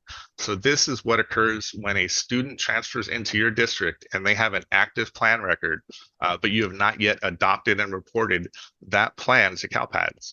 You can use Report 1621, as Brandy had shown earlier, to find students that have transferred in, but are still reporting under a different LEA or CELPA. You can also use the data discrepancy user interface when the error is reactivated to help identify those students and get those records requested and the plans adopted and reported.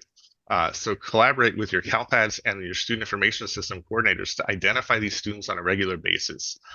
We recommend at least weekly. So if you know that your CALPADS coordinator uploads the enrollments on Fridays, when Monday rolls around, you can run Report 1621 and you'll be able to identify those students that you need to get records requested and plans adopted. Meet 624E4, missing special education status record. So if a student has a non-pending meet record, there should be at least one status record. This can happen when evaluations and reevaluations are unsigned. And I've also seen it happen with transactions that were marked do not report in the middle of the reporting process. So only the meet record posted, but none of the other file types posted. So in order to address these, you want to monitor your unsigned meetings in your special education data system. In SACE, it's right there on the homepage in the dashboard. You can find those unsigned meetings and make sure that your case managers are working on getting those resolved. If they're not able to, or it's taking a long time, you can still submit up a status record in online maintenance to reflect the outcome of the meeting while you're working to get that signature. So for a student who is in an initial evaluation and found eligible, the team finds the student eligible, you can submit up a status of 2 eligible not participating with a non-participation reason code in order to alleviate this error. Additionally, for students that are ineligible, you can submit up that status of 4 not eligible while you're working through maybe an IEEE process or another dispute resolution. And then once you have parent signature or once the situation is resolved, you can submit an updated status record. Plan 637E4, Eligible and participating student on a plan is not currently enrolled. So students that have a status of eligible and participating, but they don't have an overlapping enrollment anywhere. Currently, this is disabled. We've been working together with CSIS and CALPADS to determine the best way to go forward. Most likely, the solution is going to be a lot of these were created as part of the data creation process for the file redesign. And so we're going to look at the statuses that the CDE created in this process and change those to eligible, not enrolled.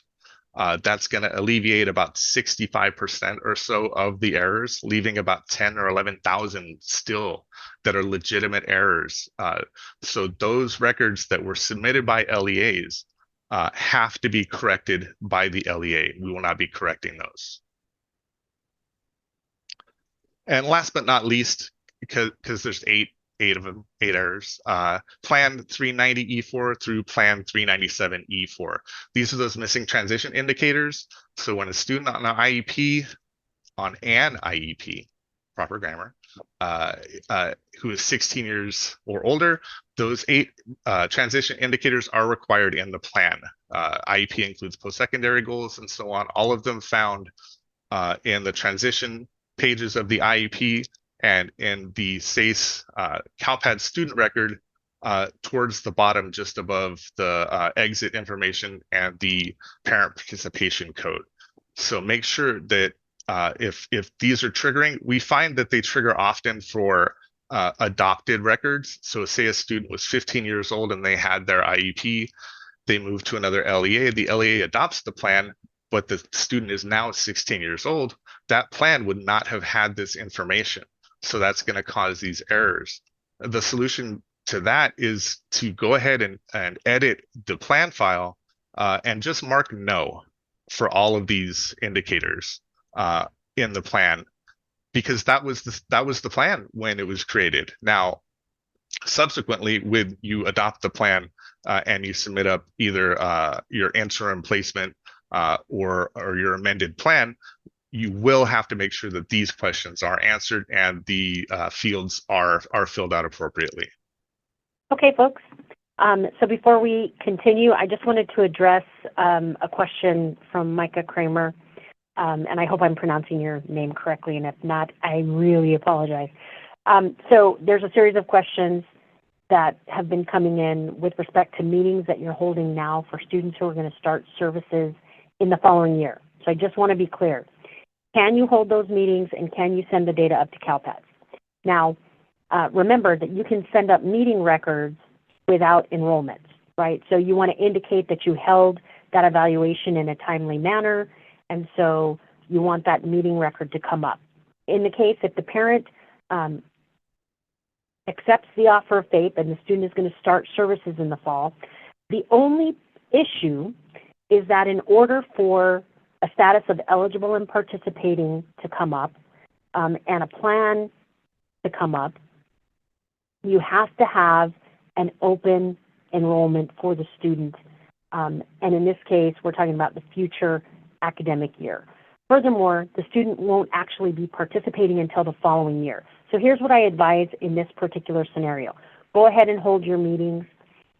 In this case, I would not send up the transaction right now through SACE or CIRIS. What I would do is actually submit the meeting record via online maintenance. So tell us that the meetings occurred. Then when the student will participate in special education and that enrollment has been created for the new academic year, then go ahead and send that transaction up because the plan effective start date will be in the future. Now we can probably talk to your vendors a little bit about some strategies for handling these things. The bottom line is that if you're going to send up future plan effective start dates, you're going to need an overlapping status of eligible and participating, and you're going to need an enrollment, and most of your CALPADS administrators are not submitting enrollments for the following academic year yet.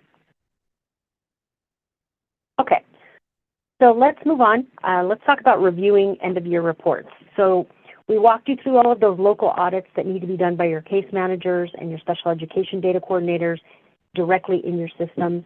Then we also talked about the fact that you need to make sure all of your certification data discrepancies are resolved before you even start looking at reports. If you've still got errors for end of year 4, you are definitely not going to be able to review those reports with 100% certainty that they're accurate, right? So you need to make sure that all of those are resolved, and then you can start looking at those reports. So now the data for students with disabilities in end of year 4 are primarily used for 3 different purposes. First and foremost, we already talked about it, the state performance plan and your local annual performance reports, all of those federal indicators, those sets of data that we look at. We also use data in end of year for your annual monitoring determination. So in that annual determination letter, we do use data from end of year 4 and 3 actually. And then we also use the data for the California School Dashboard. Now, one of the issues with the data that you're certifying in CALPADS is that all of the data that you're certifying in CALPADS are certified and aggregated based on what we call reporting LEA. Reporting LEA essentially means that's where the student receives the majority of their special education instruction and services. So that's where they go to school. However, for students who are referred to other districts through the IEP process, you may still be the District of Special Education accountability. All of the sets of data that I just talked about in the prior slide, so the annual performance reports, the annual determinations, even the California School Dashboard, those data are aggregated based on District of Special Education accountability. So it's really important that you determine what the District of Special Education accountability is, and if any other districts are identifying your district as the District of Special Education accountability for any students that attend their LEAs. So right now, there are 2 pieces of information, 2 sets of information that we provide you in CALPADS to find out if any other districts are identifying you as the District of Special Education accountability. And those are the Accountability DSEA extract and the Informational DSEA extract. Okay, so this is a file that you can generate in CALPADS. The Accountability DSEA extract actually gives you information on students for whom you are sending accountability excuse me, to other districts, and also for whom you are receiving accountability from other districts. This extract is limited in grade level and enrollment status, so it's only grade levels that are counted in the California School Dashboard and only enrollment statuses that are counted there, which are primary and short-term statuses. It also does not include charter schools because in the dashboard, each charter school gets their own individual indicators. Now, we also created something called the Informational DSEA extract. And the Informational DSEA extract is just basically a file that tells a district when another LEA has identified them as the District of Special Education accountability and that student is enrolled at the other LEA. Okay. This includes all grade levels and enrollment statuses, and it also includes any charter schools that might be identifying your district as the District of Special Education accountability. Now, really important that you take the time to understand when you are a District of Special Education accountability. So we have provided a link to the definition of District of Special Education accountability, and that can be found in the CALPADS user manual. And this is the definition of a District of Special Education accountability. So I would really strongly urge you to take a look at that when you're struggling to determine whether or not you are an accountable district. And also, each of these extracts is really clearly outlined in the CALPADS user manual at the link you see here at the bottom of the slide. Okay, so what I'd like to do now is kind of walk you through where you actually find this particular extract in CALPADS, and then what do you do with it once you get the extract. So what we want to do here is we want to go into CALPADS, and we want to navigate over here to the left to the extracts page. And you'll notice here there's a button that says DSEA extracts. And so for these purposes, again, what we're looking for is an informational extract. We want to get information on any charter schools or other districts that are saying that I'm accountable for their kids. So I would click on Informational DSEA Extract. And by the way, when this dialog box actually pops up, this looks a little different for you than it does for me because I'm a state level user. But in this case, you would name your file. I'm naming this test, and I would click Request File. Okay, so what that does is it will generate a row that says I've requested the extract. And then you would have to come back periodically. For those of you that are familiar with this process, you'd have to come back periodically to check to see if that particular file was available for download. Okay, so now once the file is downloaded, you'll notice that it looks something like this. Okay, so once you see the download button, that file will be a text file. And this is what it looks like. Find it. Okay. So right here, this is what the results look like when they're downloaded. Well, this is not very pretty, unfortunately. So CSIS has actually created templates for you to download this information into. So right here are the links to the CALPADS DSEA extract templates. And in this case, we want to look at the DSEA informational extract template. So if you go to this page in the user manual and you scroll down to the bottom, you will see links to the informational extract template. Okay, so once you download that template, this is what it looks like. Okay, so this is the informational template, and they've created just a macro for you to import that file.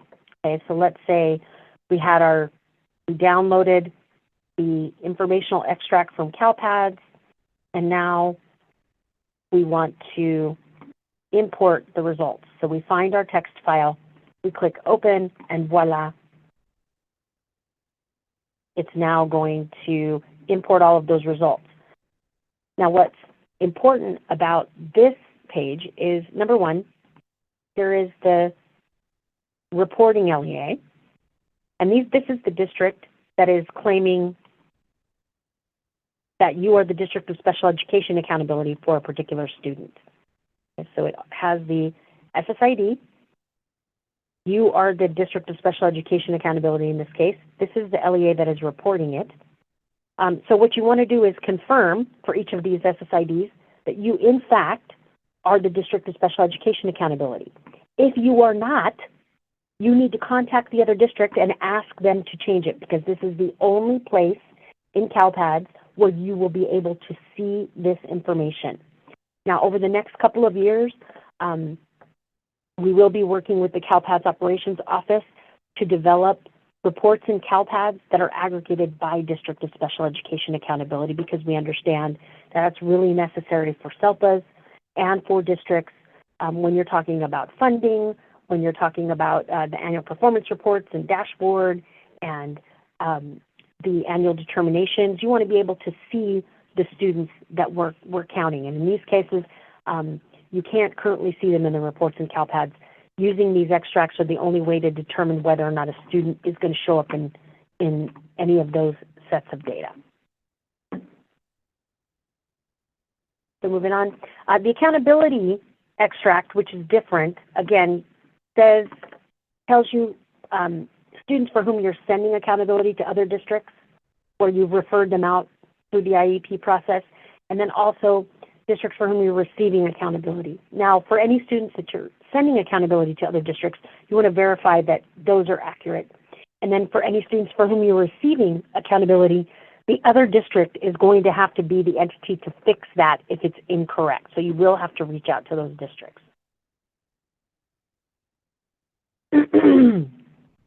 Okay, so we did, hopefully some of you downloaded and imported those results. Please verify that before you certify your end-of-year submissions. Super, super important. Okay, so some changes for our end-of-year reports. And actually, let me see, do we have any questions? Okay, I'm going to take questions related to the DSEA, and then we'll try and get some other questions at the very end. Can independent reporting charters please get the ability to run DSEA extracts and CALPADS? This has been a known issue for quite some time. There was a bug I know that was recently submitted for the, and this is really important, not for the accountability extract, but for the informational extract. We did submit a bug, and that bug will now, once it's fixed, will allow independently reporting charter schools to run the informational DSEA extract. Okay, charter schools, yeah. So again, please keep an eye on the known issues list for when that's resolved, because we recently did escalate a bug. Okay, so for end-of-year report changes, we did make a change to report 7.12, which is the student incident results list. And we added a filter for 504 accommodation plans. So you may be thinking, why do I care about report 7.12? So many of you SPED data coordinators may not actually have access to this report, but you will have access to this report hopefully after this session, because it is necessary for you to have access to that report. But the reason we're adding that filter, by the way, is because you, as a district, are required to annually report incidents of restraint and seclusion at your district for students with disabilities, students on 504 plans, and general education students. So we added this 504 filter specifically so that you can determine what you're certifying for students on 504 plans. You are no longer, as part of end of year 4, required to certify federal settings, which is report 16.12, or student services. So you will no longer be required to certify services in CALPADS, either in fall 1 or end of year. We are working on monitoring reports that will be used by your CELPA and by your LEAs to just confirm that you're submitting services accurately. It will also be used for monitoring purposes at CDE, but you will not have to certify those reports. We do have some new reports under development, and I believe they're slated to go in any day now. So 1622 and 1623 are the equivalent of the special education exit reports. Okay, so we will be talking about those in detail in a moment. And then some ODS reports. So initially, we had planned on getting out reports for parent involvement, which for the annual performance report is representative of Indicator 8, and secondary transition, which is Indicator 13. We are currently working on a report for Indicator 8, parent involvement. It is not ready yet, but it should be released as soon as we get the requirements finalized. It should be released relatively quickly, sometime probably in mid-June. Secondary transition, we're not going to get to that one, but I'm going to show you exactly where to go to validate data needed for the secondary transition Indicator 13. And then timely initial evaluations, we had also planned on getting an ODS report out for you during the end of year window, but we're not going to get to that. Dominic is actually going to be working on a demo video for you to use report 1621 to find your late initial evaluations and late third birthday evaluations. So, and we'll talk about that a little later as well. Okay, so report review. What do you need to look for? First of all, there's lots of folks that need to be involved in this process. So your special education data coordinator, your special education directors and administrators, your CELPAs, your CALPADS data administrators. There are lots of people that should be involved in these reviews. One of the problems, though, particularly when administrators are looking at reports, special education directors, oftentimes you do exactly what we tell you to do. You send them a copy of the report, you're getting ready to certify, and you say, hey, can you look this over? Tell me what you think. And about 10 minutes later, you get an email back with a thumbs up emoji saying, looks great. and apparently I'm being generous. Like 10 minutes is a lot. Sometimes it's right away. Yep, good to go. And the reason that happens is because administrators don't know what they're looking for. They don't know what to look for in terms of glaring red flags. So we're going to talk about some of those today. And also, you need to determine who is the person, who is that final approval, who has the final say and says okay on the report before it gets certified. Those are all things that you need to take into consideration. But when we're going through these report reviews, just keep in mind that the reports need to be looked at through two lenses. First, from a SPED data coordinator point of view or even CALPADS administrator point of view, there are some glaring red flags that you can look at even before your director gets a hold of it. Your directors are looking through the data in terms of the indicators, the annual performance report. How many of my students with disabilities are graduates? How many of my students with disabilities are being suspended or expelled, et cetera. Okay, so we're going to talk about both of those things. All right, end of year 4 reports. This is report 16.12. This is essentially your cumulative child count for students with disabilities. So in this report, you're going to see kids from July 1st through June 30th of the academic year who were eligible and participating and were on an IEP, ISP, or IFSP. Okay, so make sure that you've got all students reflected. What you're going to see on this report is any student for whom you had an enrollment, and during that enrollment period, any part of that enrollment period, the student was eligible and participating and was on an active plan. So some of the really easy things that you can look for in this report, because this report is disaggregated by education plan type, if you know that you have a Part C infant program in your district and you serve students on Part C IFSPs, if you look at the total unduplicated count of students that have IFSPs, if that number is 0 or if it is extremely low, that is a red flag. That tells you that some of your data did not make it up into CALPADS. Conversely, if you know that you do not run a Part C infant program and that count is more than 0, then you know also you've got an issue with that student's plan, so you may want to look into that. Also, verify students on individualized service plans. Remember, if you're seeing these students in this report, it means your district is serving this student on an ISP. If you know that you don't serve any students at private schools on ISPs, then you need to go back and take a look at the data in CALPADS. Also, if you know that you serve students on ISPs that are at private schools, but that count is 0, that's also an indication that there's an issue. The next thing you want to do is you want to compare the counts by primary disability in this report to what is in your special education data system. Okay, so run a report in SACE, in CSIS, in Welligent that gives you the total count of students in each primary disability.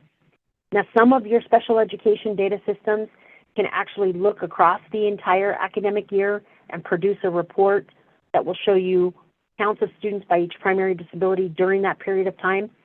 But there are some special education vendors that cannot actually go back and give you a date range, but it's actually representative of what's currently in the IEP system, right? So whatever is the most current data in your IEP system.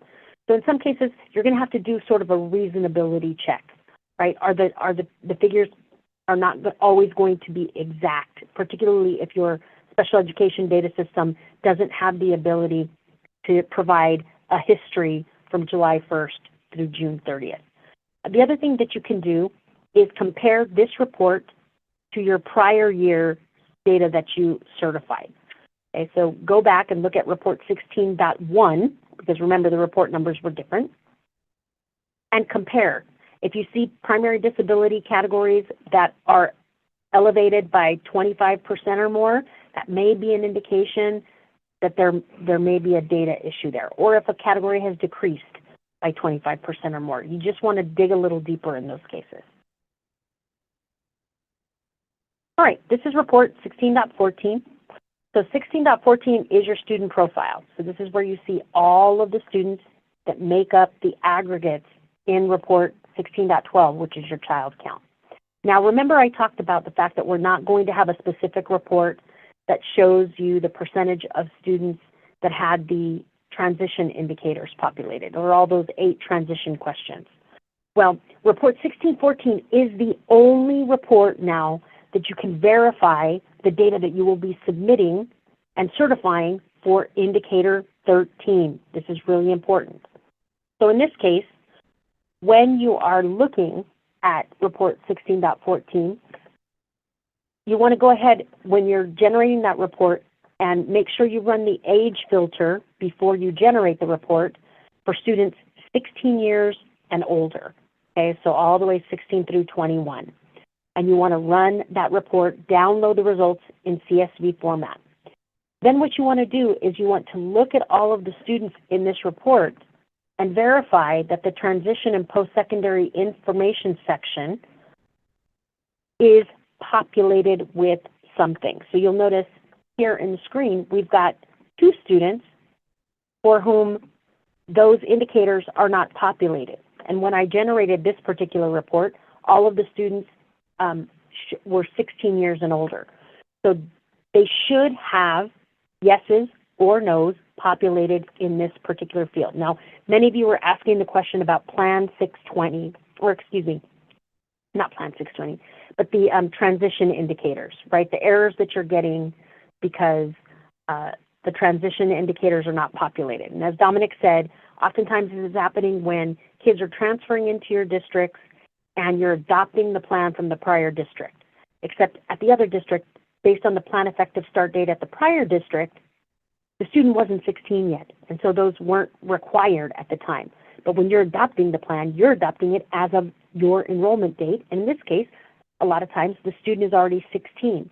So to avoid this error and to avoid this happening, what you want to do is in the adopted transaction, you want to make sure that all of the transition questions are answered with no's, because at that time in that plan, the student did not have those transition indicators.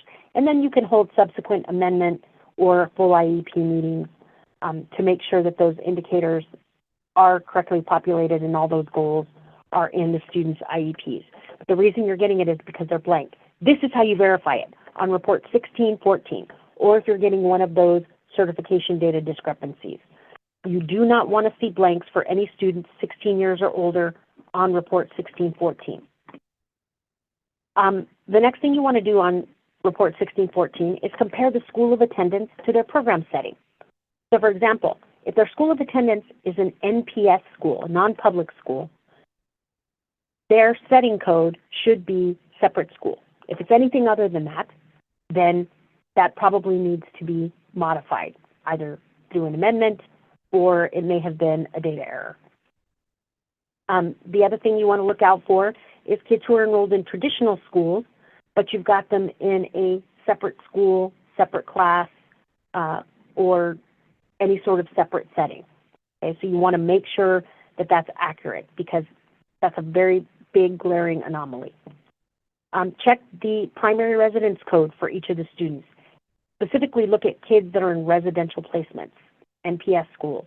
If they're in a residential placement, then the primary residence code needs to reflect that. One of the other things that we caught in this particular snapshot, so if you look at the second row, you'll notice that we've got a student that's in a regular classroom, but if you look over at their general education participation, it's 1%.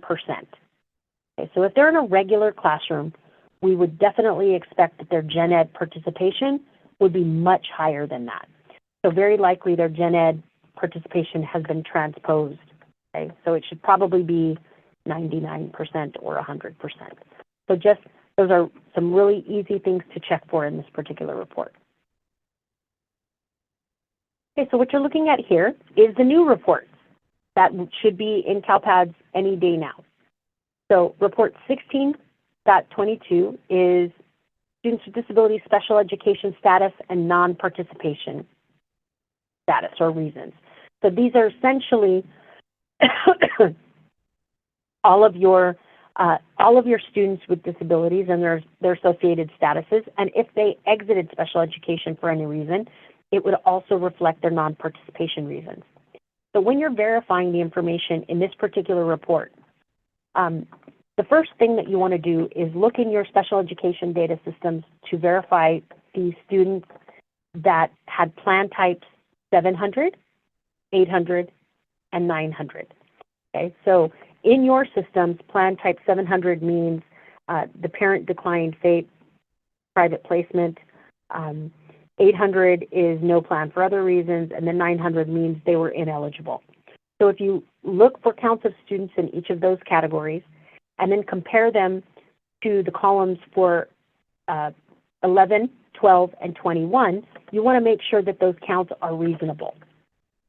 Then furthermore, for the remainder of the columns on the report, you want to look in your special education data systems for the special education exit reasons for no consent from C to B, reached max age, withdrawals, not eligible, returned to California, and they were no longer eligible, and then left school and not expected to return. So you want to make sure that all of those, and now that I'm looking at this slide, please keep in mind, left school not expected to return is actually code 31, so we've got to get that corrected. I can't believe this is the last session and we missed that. So you want to compare those exit categories in your special education data systems to the counts on this report. Okay, again, this is the aggregate level report, and 1623 is the student list. So the student list is very, very informative this year. Okay, so not only is it going to give you the student's special education status and the associated non-participation reason code, but we're also now providing you, if you look at the columns over here on the right, we're providing you the enrollment status, the enrollment exit date, the student exit reason from the enrollment record, and the school completion status code. Okay, so what we're looking for here is to make sure that the special education status and non-participation reason is valid and reasonable given their enrollment exit code and or completion status code.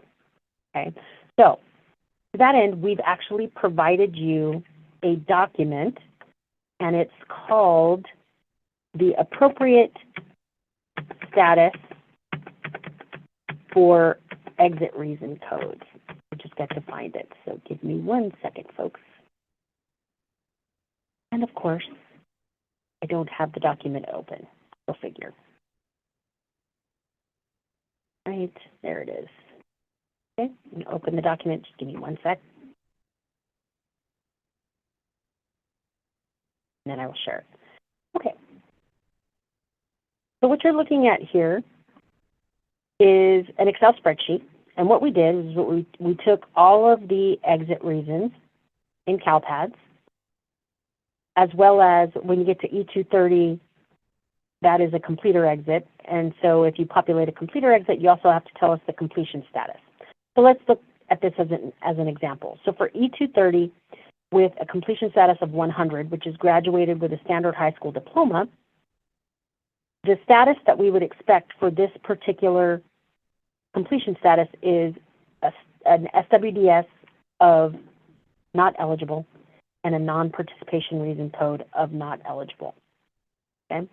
For our pathway diploma, although we don't expect to see any students in this particular category this year, we would expect to see a status of eligible and participating, and we would not expect to see a non-participation reason because those students are eligible to receive special education services until they age out. So I would strongly urge all of you to use this particular document when you are reviewing the data in report 1623. Okay, so look for all students with a particular exit reason, an enrollment exit reason, or completion status to verify that you have the correct special education status and non-participation reason code. Now, what if it does not look correct? There's one of two things you can do. Talk to the CALPADS administrator, get them to modify the exit code if appropriate, or you can modify the student's status and associated non-participation reason code, either through your IEP system or directly in online maintenance. Okay. The other thing that you need to pay attention to in this report directly relates to indicators 1 and 2. So indicators one is the count of students with disabilities that graduated, and then indicator 2 is the count of students with disabilities in your LEA that dropped out. Okay, so this particular report will also provide you some information on students with enrollment exit codes that indicate that they may be dropouts and or may indicate that they're graduates. Okay, 17.4 is another report required for certification, and this is where you report your post-secondary outcomes. So your follow-up surveys. What are they doing now? Please keep in mind that you have to make sure that you survey all students with disabilities that exited in the 22-23 academic year and they exited secondary education. So although your IEP systems often provide you lists of those students, you can also get a list of those students by generating Report 8.1a, which is student profile exits. And you need to look for those specific completion status codes and exit codes that Dominic talked about in the local auditing section. So if you run that report, just make sure you have at least one result for every single one of those students. But with the caveat that the student did not re-enroll for the 23-24 academic year. If they re-enrolled for the 23-24 year, they don't belong on this report. But just remember, you've got to have at least one status reported for all students who exited, even if that status is refused to answer or not able to contact.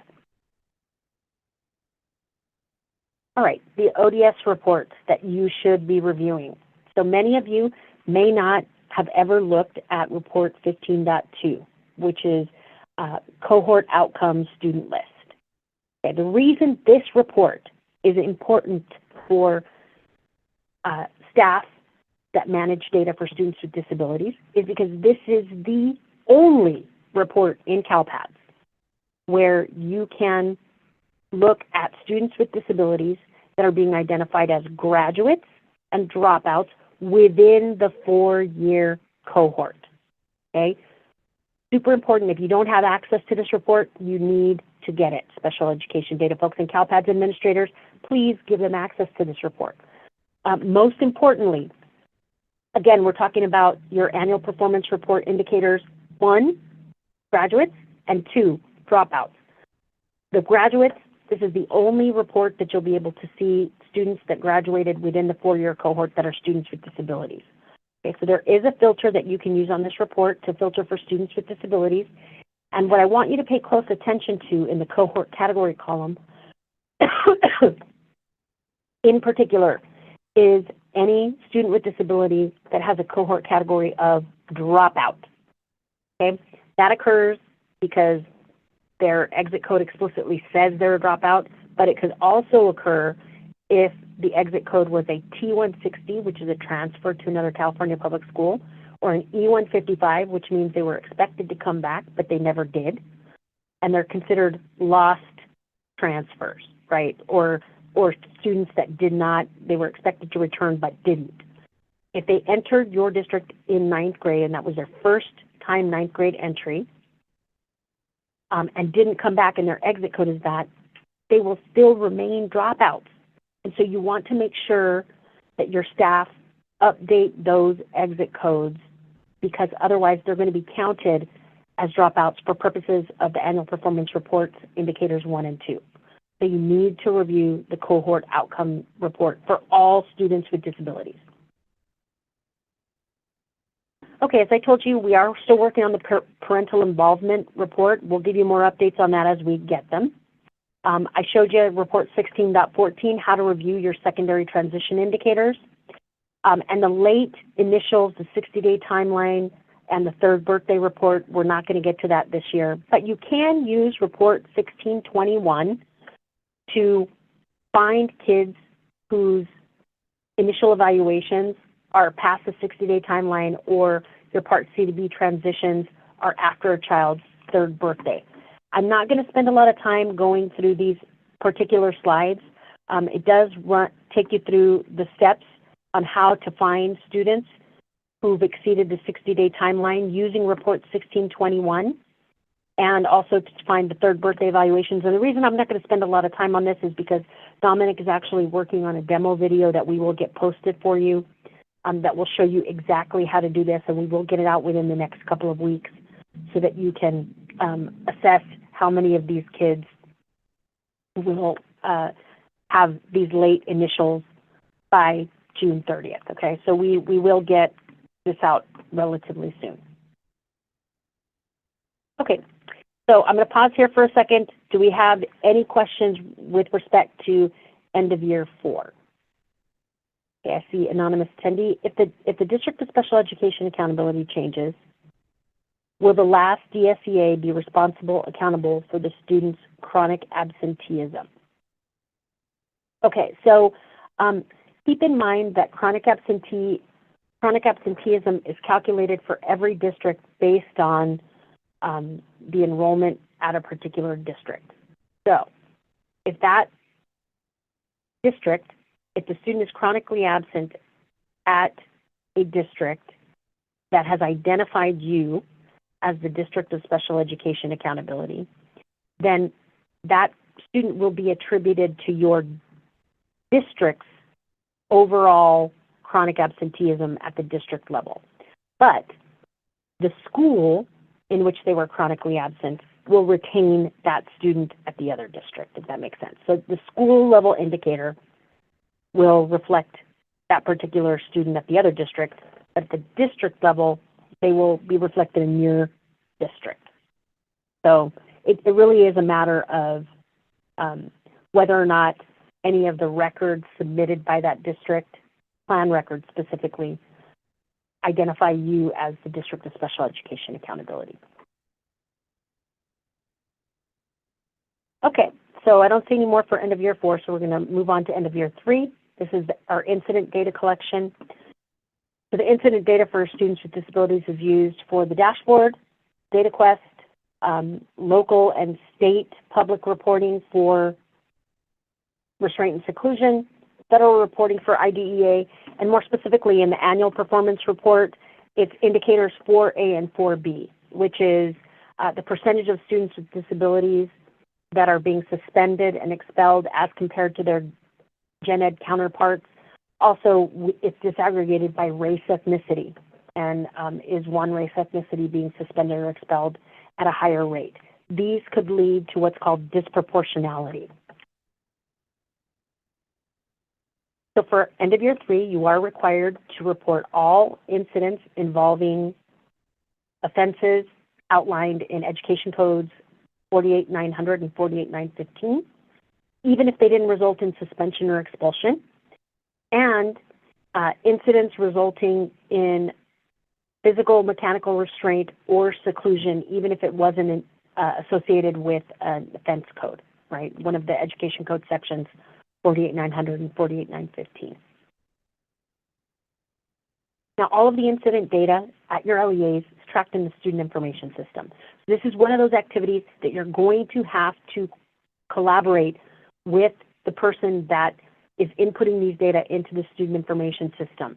CALPADS administrators, SIS administrators, please listen to me when I tell you that whether or not a student with disabilities received instructional support, whether they were removed to an interim alternative setting, who was the incident authority code. That's information you're going to have to find out from your special education staff. Please do not try to make those determinations on your own. Also remember that all incidents for students attending non-public, non-sectarian certified schools, or NPS schools, has to be funneled from the NPS, from the special education director, into the student information system. It is not sent up to CALPADS via your special education data systems. All of those things have to make their way into the student information system. So it's really important that you guys work collaboratively to record all incidents for students with disabilities in the student information system. Now, when you're reviewing these reports, this is the first report that's required for certification. This is incident, restraint, seclusion, and removals for students with disabilities, and it's an aggregate level report. Here are some really easy things that you're looking on these reports. It's really glaring anomalies. So I'm going to skip the first check mark for just a second. The first thing you want to check on this report is interim alternative removal. Okay, so the purple boxes that you see outlined here show you counts of students that have been removed to an interim alternative setting. These are 45-day placements, and they're unilaterally done, meaning they're done by school personnel for really egregious offenses. So it's serious bodily injury, drugs, weapons-related offenses, students going to either hurt themselves or others, and a school administrator removes the student for a period of no more than 45 days. These are really rare. In many large counties, they have less than 10 of these for the entire academic year throughout a whole CELPA. Okay, so please know that if you're seeing any counts higher than 1 or 2, you need to question that. It's probably wrong, okay, and that's because someone in the student information system is marking that box incorrectly. So make sure you check with your special education directors to confirm that in fact it was an interim removal. Next, the last part of this report has counts of restraints and seclusion. If you are seeing zeros here, and you know that you had something called a behavioral emergency report, either from your students attending non-public schools or for students attending your districts. If you had behavioral emergency reports, oftentimes those behavioral emergency reports, the BERs, contain information about restraint, about seclusion. So if you're seeing zeros, I'm not saying that it's inaccurate, but I'm asking you to question it. Because for very large districts, it is not probable. Possible, but not probable that they will have 0 incidents of restraint and seclusion.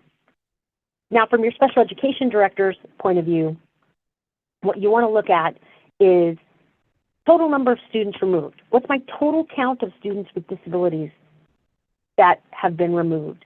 And then if I want to see the percentage of students with disabilities that have been removed, I can actually look at report 1612, which will give me my total unduplicated count, which will give me an idea of how many of my students with disabilities are being suspended or expelled.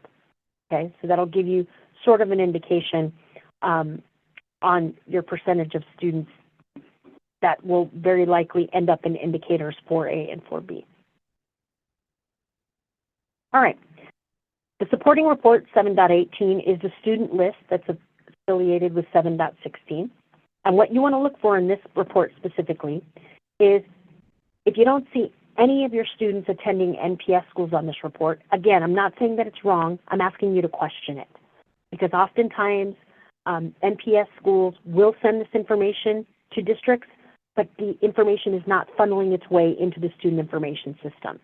So if there's no NPS kids on this report, I would question that. I would say it's very likely an anomaly. Also look at the student offense column and filter for student offense code 511, which is defiance or disruption. If that is the only offense that a student committed and they were suspended or expelled, then that's essentially breaking the law. So you need to talk to your site administrators and make sure that they are not doing that, because you cannot suspend or expel a student solely for defiance or disruption. Check the incident occurrence date. Were some of these kids exited from special education prior to that date? If they were, they should not be on this report. Okay, so what it means is you're going to have to update the student status to reflect that they were not a student with disabilities on this date.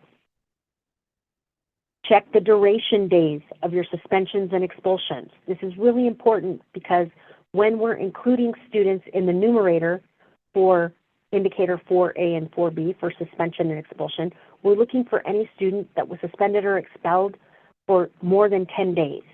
Okay, so just make sure that the duration days are correct. And then finally, you want to verify that the offense is correct.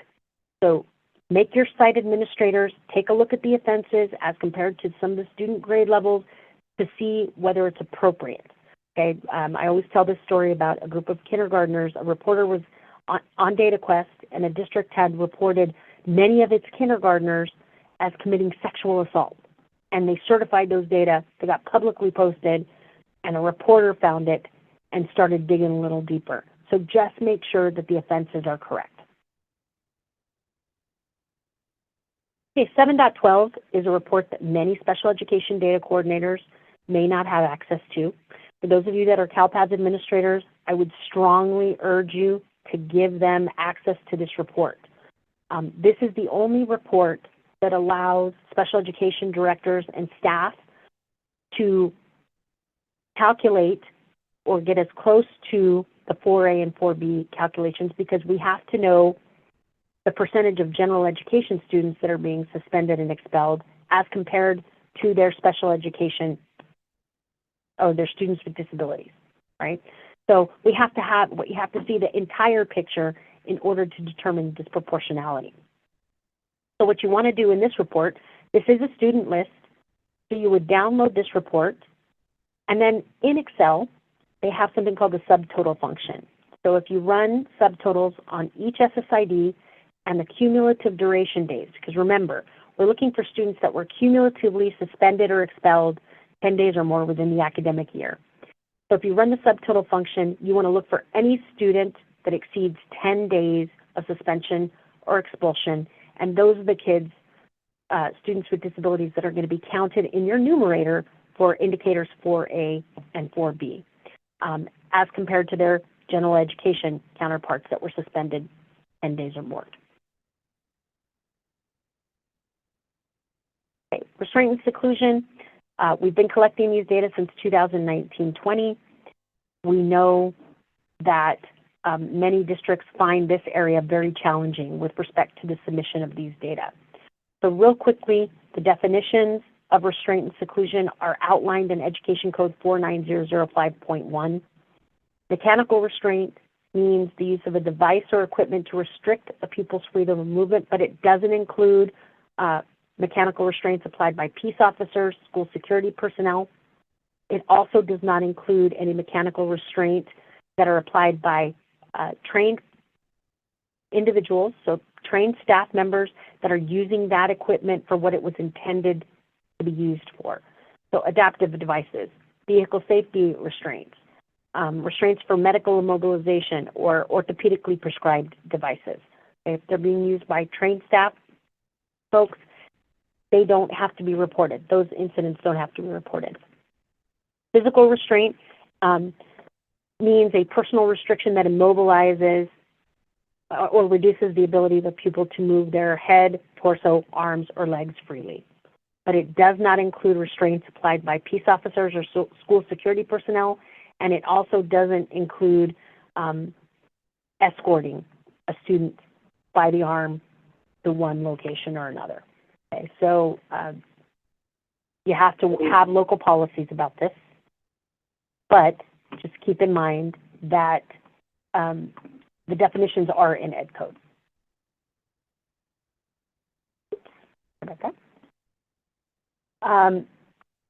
Seclusion. So the definition of seclusion means the involuntary confinement of a pupil alone in a room or area from which they are physically prevented from leaving. Okay, so it does not include timeouts and where the pupil is placed in a place that helps calm them.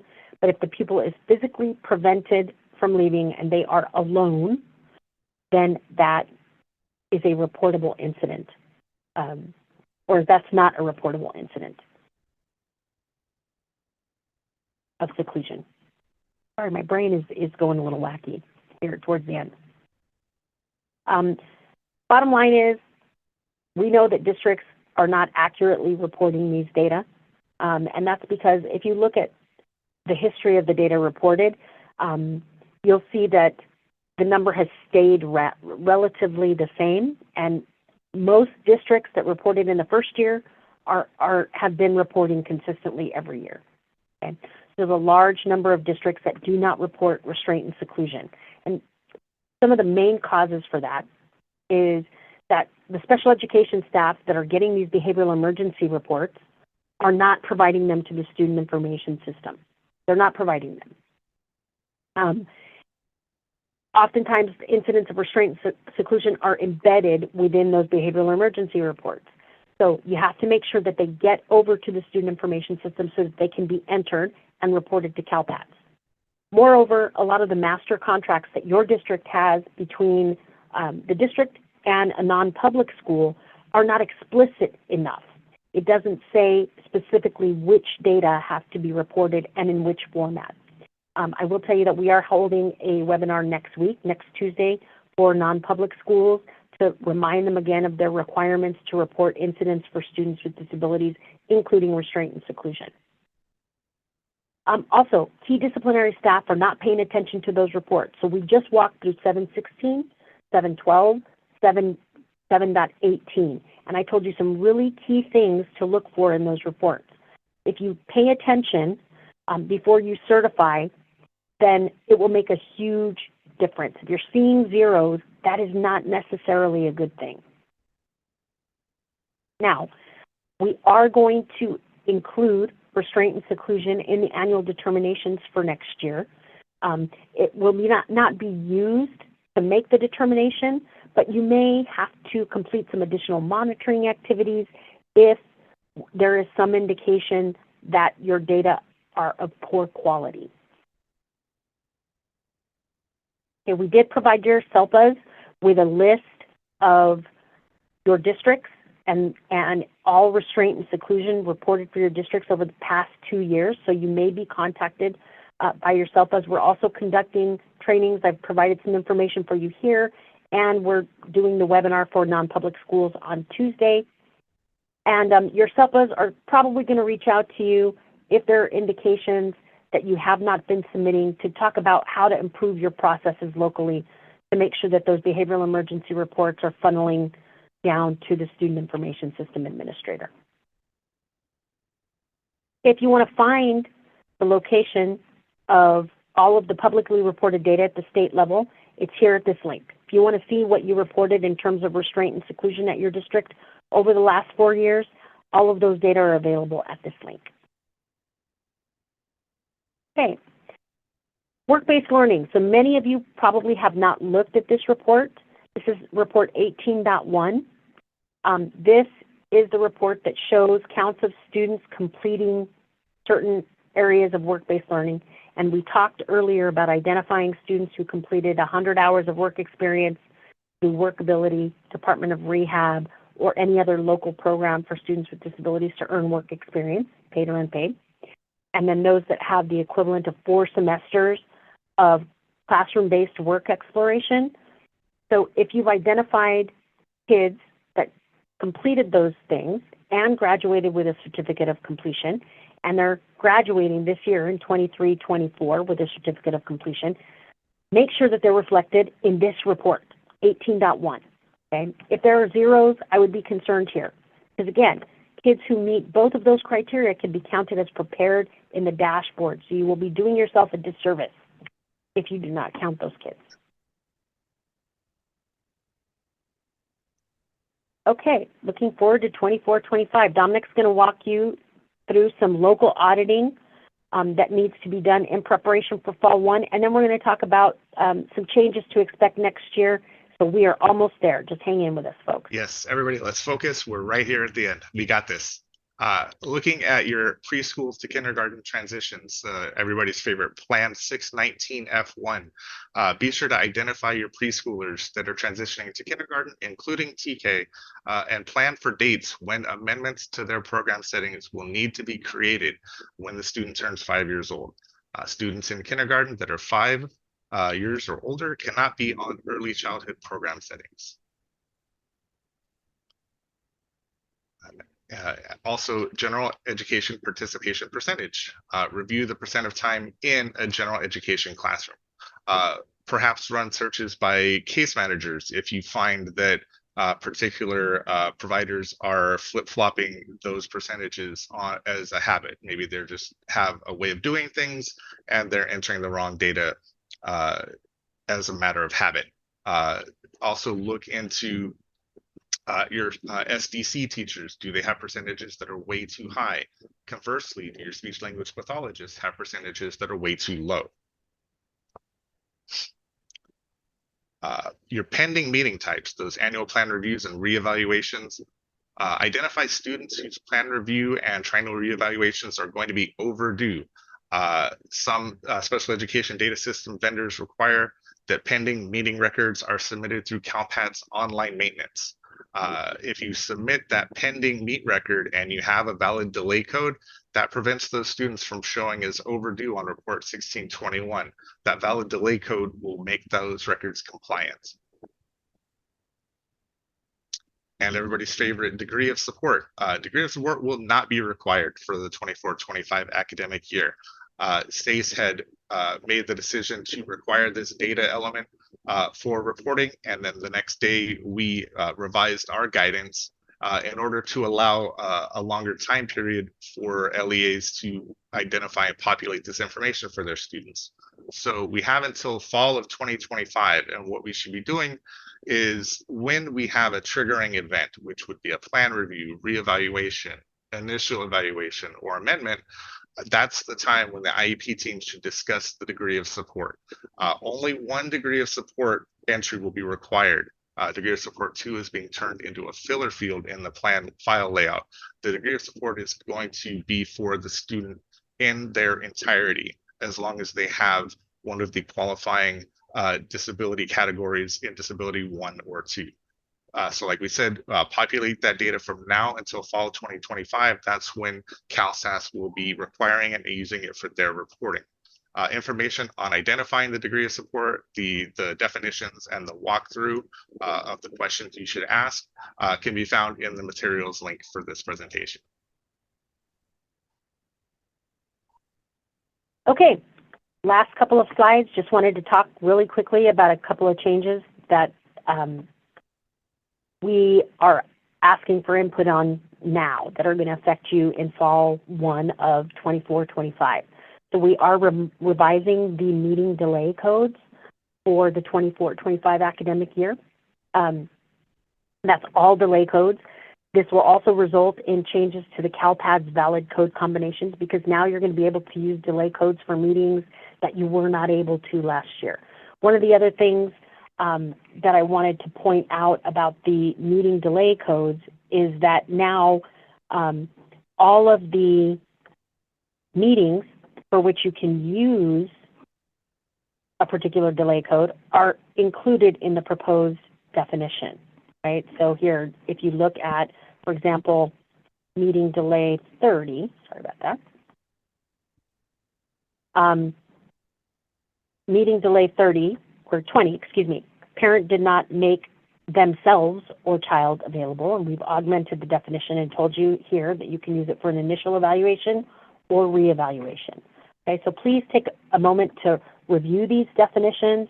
Tell us if you've got suggestions on how they could be augmented, or you've got questions, or they're not clear, because we've got a very small window to get these in for the following academic year.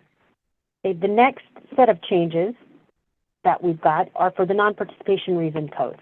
So first and foremost, code 24, which is 78 in your systems, withdrawals, is going away. It will be retired as of June 30th, 2024.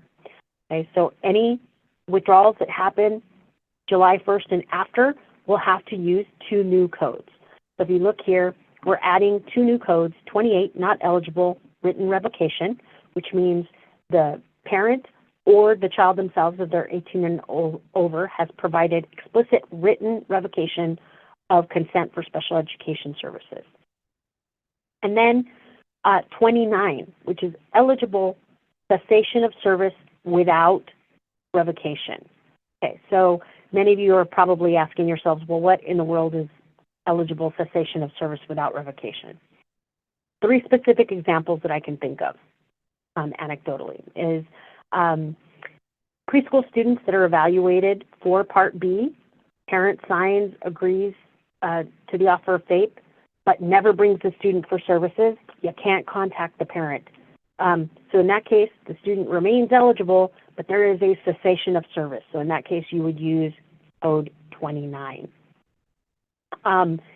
Also, adult transition students who are over the age of 18 years old, and they just stop coming and they don't provide you written revocation, they are still eligible, but there's a cessation of service. Okay, and the final example is a student on an IEP whose parents transfer them to a private school, but they don't want services on the ISP and they don't want to revoke. They want their child to remain eligible for special education. Those are the instances in which you could use code 29. Now the difference between these two codes, this is important, is if you have written revocation, you need to have a subsequent initial evaluation in order to re-enter special education, as opposed to 29, which means they remain eligible. So you would just need to either do a plan review or a re-evaluation. You would not need a subsequent initial. Okay, the other change that we're making is we're adding a new code that is code 27, which is not eligible, no parental consent for initial provision of special education services. So I really wanted to explain what this means. So think of the initial evaluation process and the initial eligibility determination process as sort of a three-step process. First step is you need to get parental consent for the initial assessment of the student. Okay? Second step, after the evaluation is conducted and an eligibility determination is made, the parent has to consent to the initial provision of services. Okay? And then the third step is that the parent agrees to part or all of the offer of FAPE. Okay? That's a three-step process. So in this case, it's that second step of the process. So the eligibility determination has been made, but the parent says, no, I don't want special education services for my student.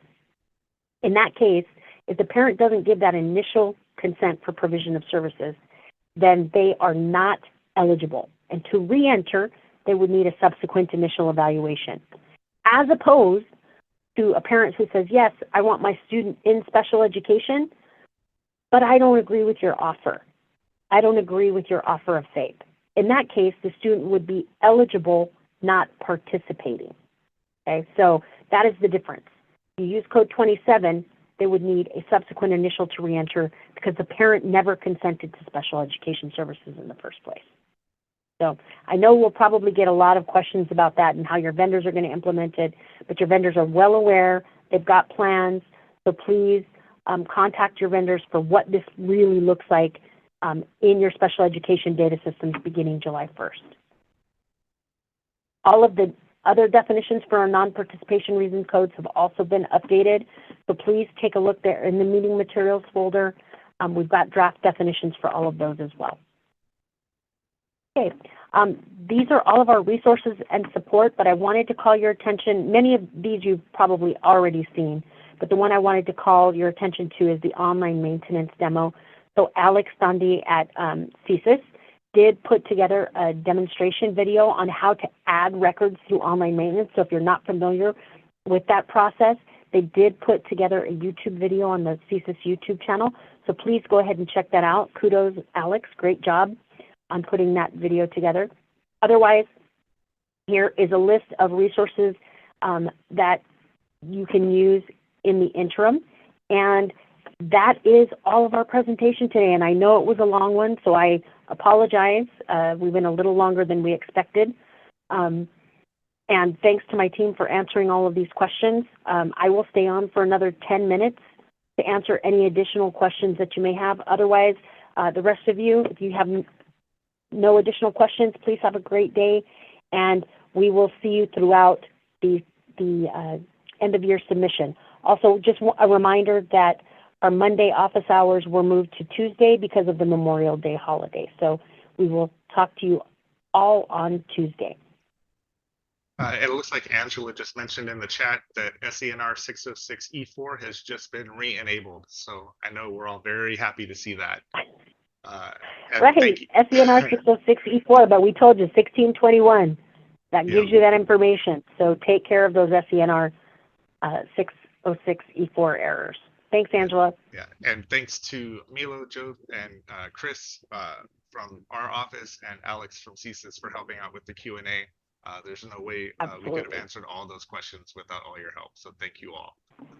Can we get the link sign up for the NPS webinar, and you know what, I actually am going to send that out in a listserv message today. I'll get that out. I will get that out today. I've just been, and actually, let me just grab it real quick. I'll just post it in there. We did give it to your CELPAs, and I believe that your CELPAs should have given you this information, but I will put it in the chat right now. Chat. Okay, here we go. Here's the information for the webinar. Hi, Charlene. I'm assuming you're typing a question, but you didn't want us to end the webinar. So you just, and hi, Brandy. Like, don't close it yet. A student attends our school from an interdistrict transfer, so we are the DSEA. Why is the other school district listed as DSEA in 1621? Okay, so remember, CALPADS is pulling based in 1621.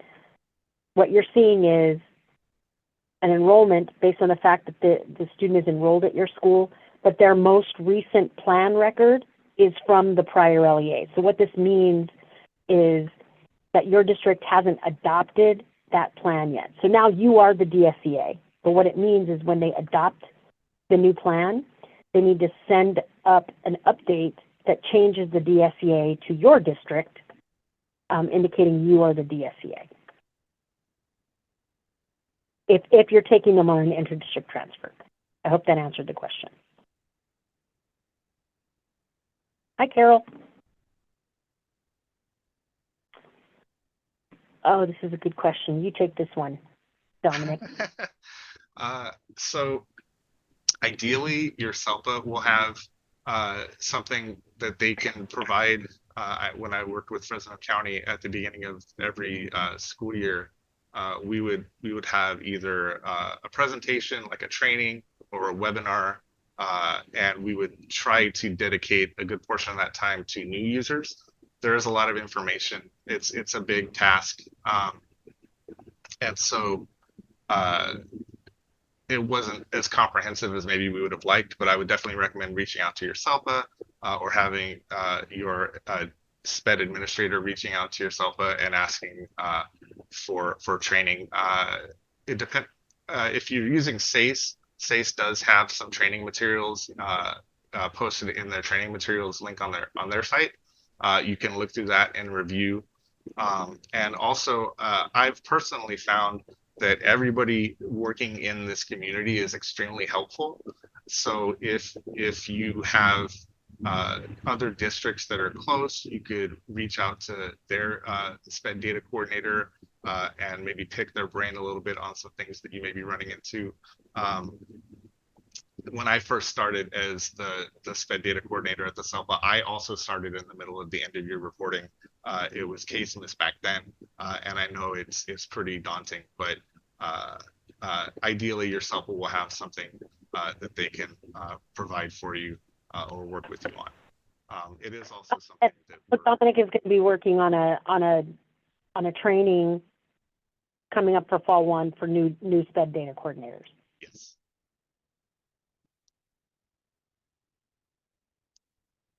But in the interim, if you guys have issues and you feel like you're not making any headway, please reach out to your both your CSIS service desk representative, and then my team can also assist you. Yeah, absolutely. Sorry, I left that out. That's okay. Will we be hosting any more webinars for private schools? So it's not off topic. We did do a private school webinar last year, but we can certainly do the webinar again at the beginning of the academic year for fall 1. So yeah, we can certainly do that. Yeah, private schools are inherently very tricky. So I definitely would have loved to attended webinars on the receiving end, and would be happy to share information presenting as well. Well, thanks, guys. I don't see any more open questions. Dominic, thank you. Great job. Thanks, team, for helping Yes. get through all of these questions. I hope you all have a great day. Hallelujah, it's the last one. Give yourselves a round of applause, please. Yeah.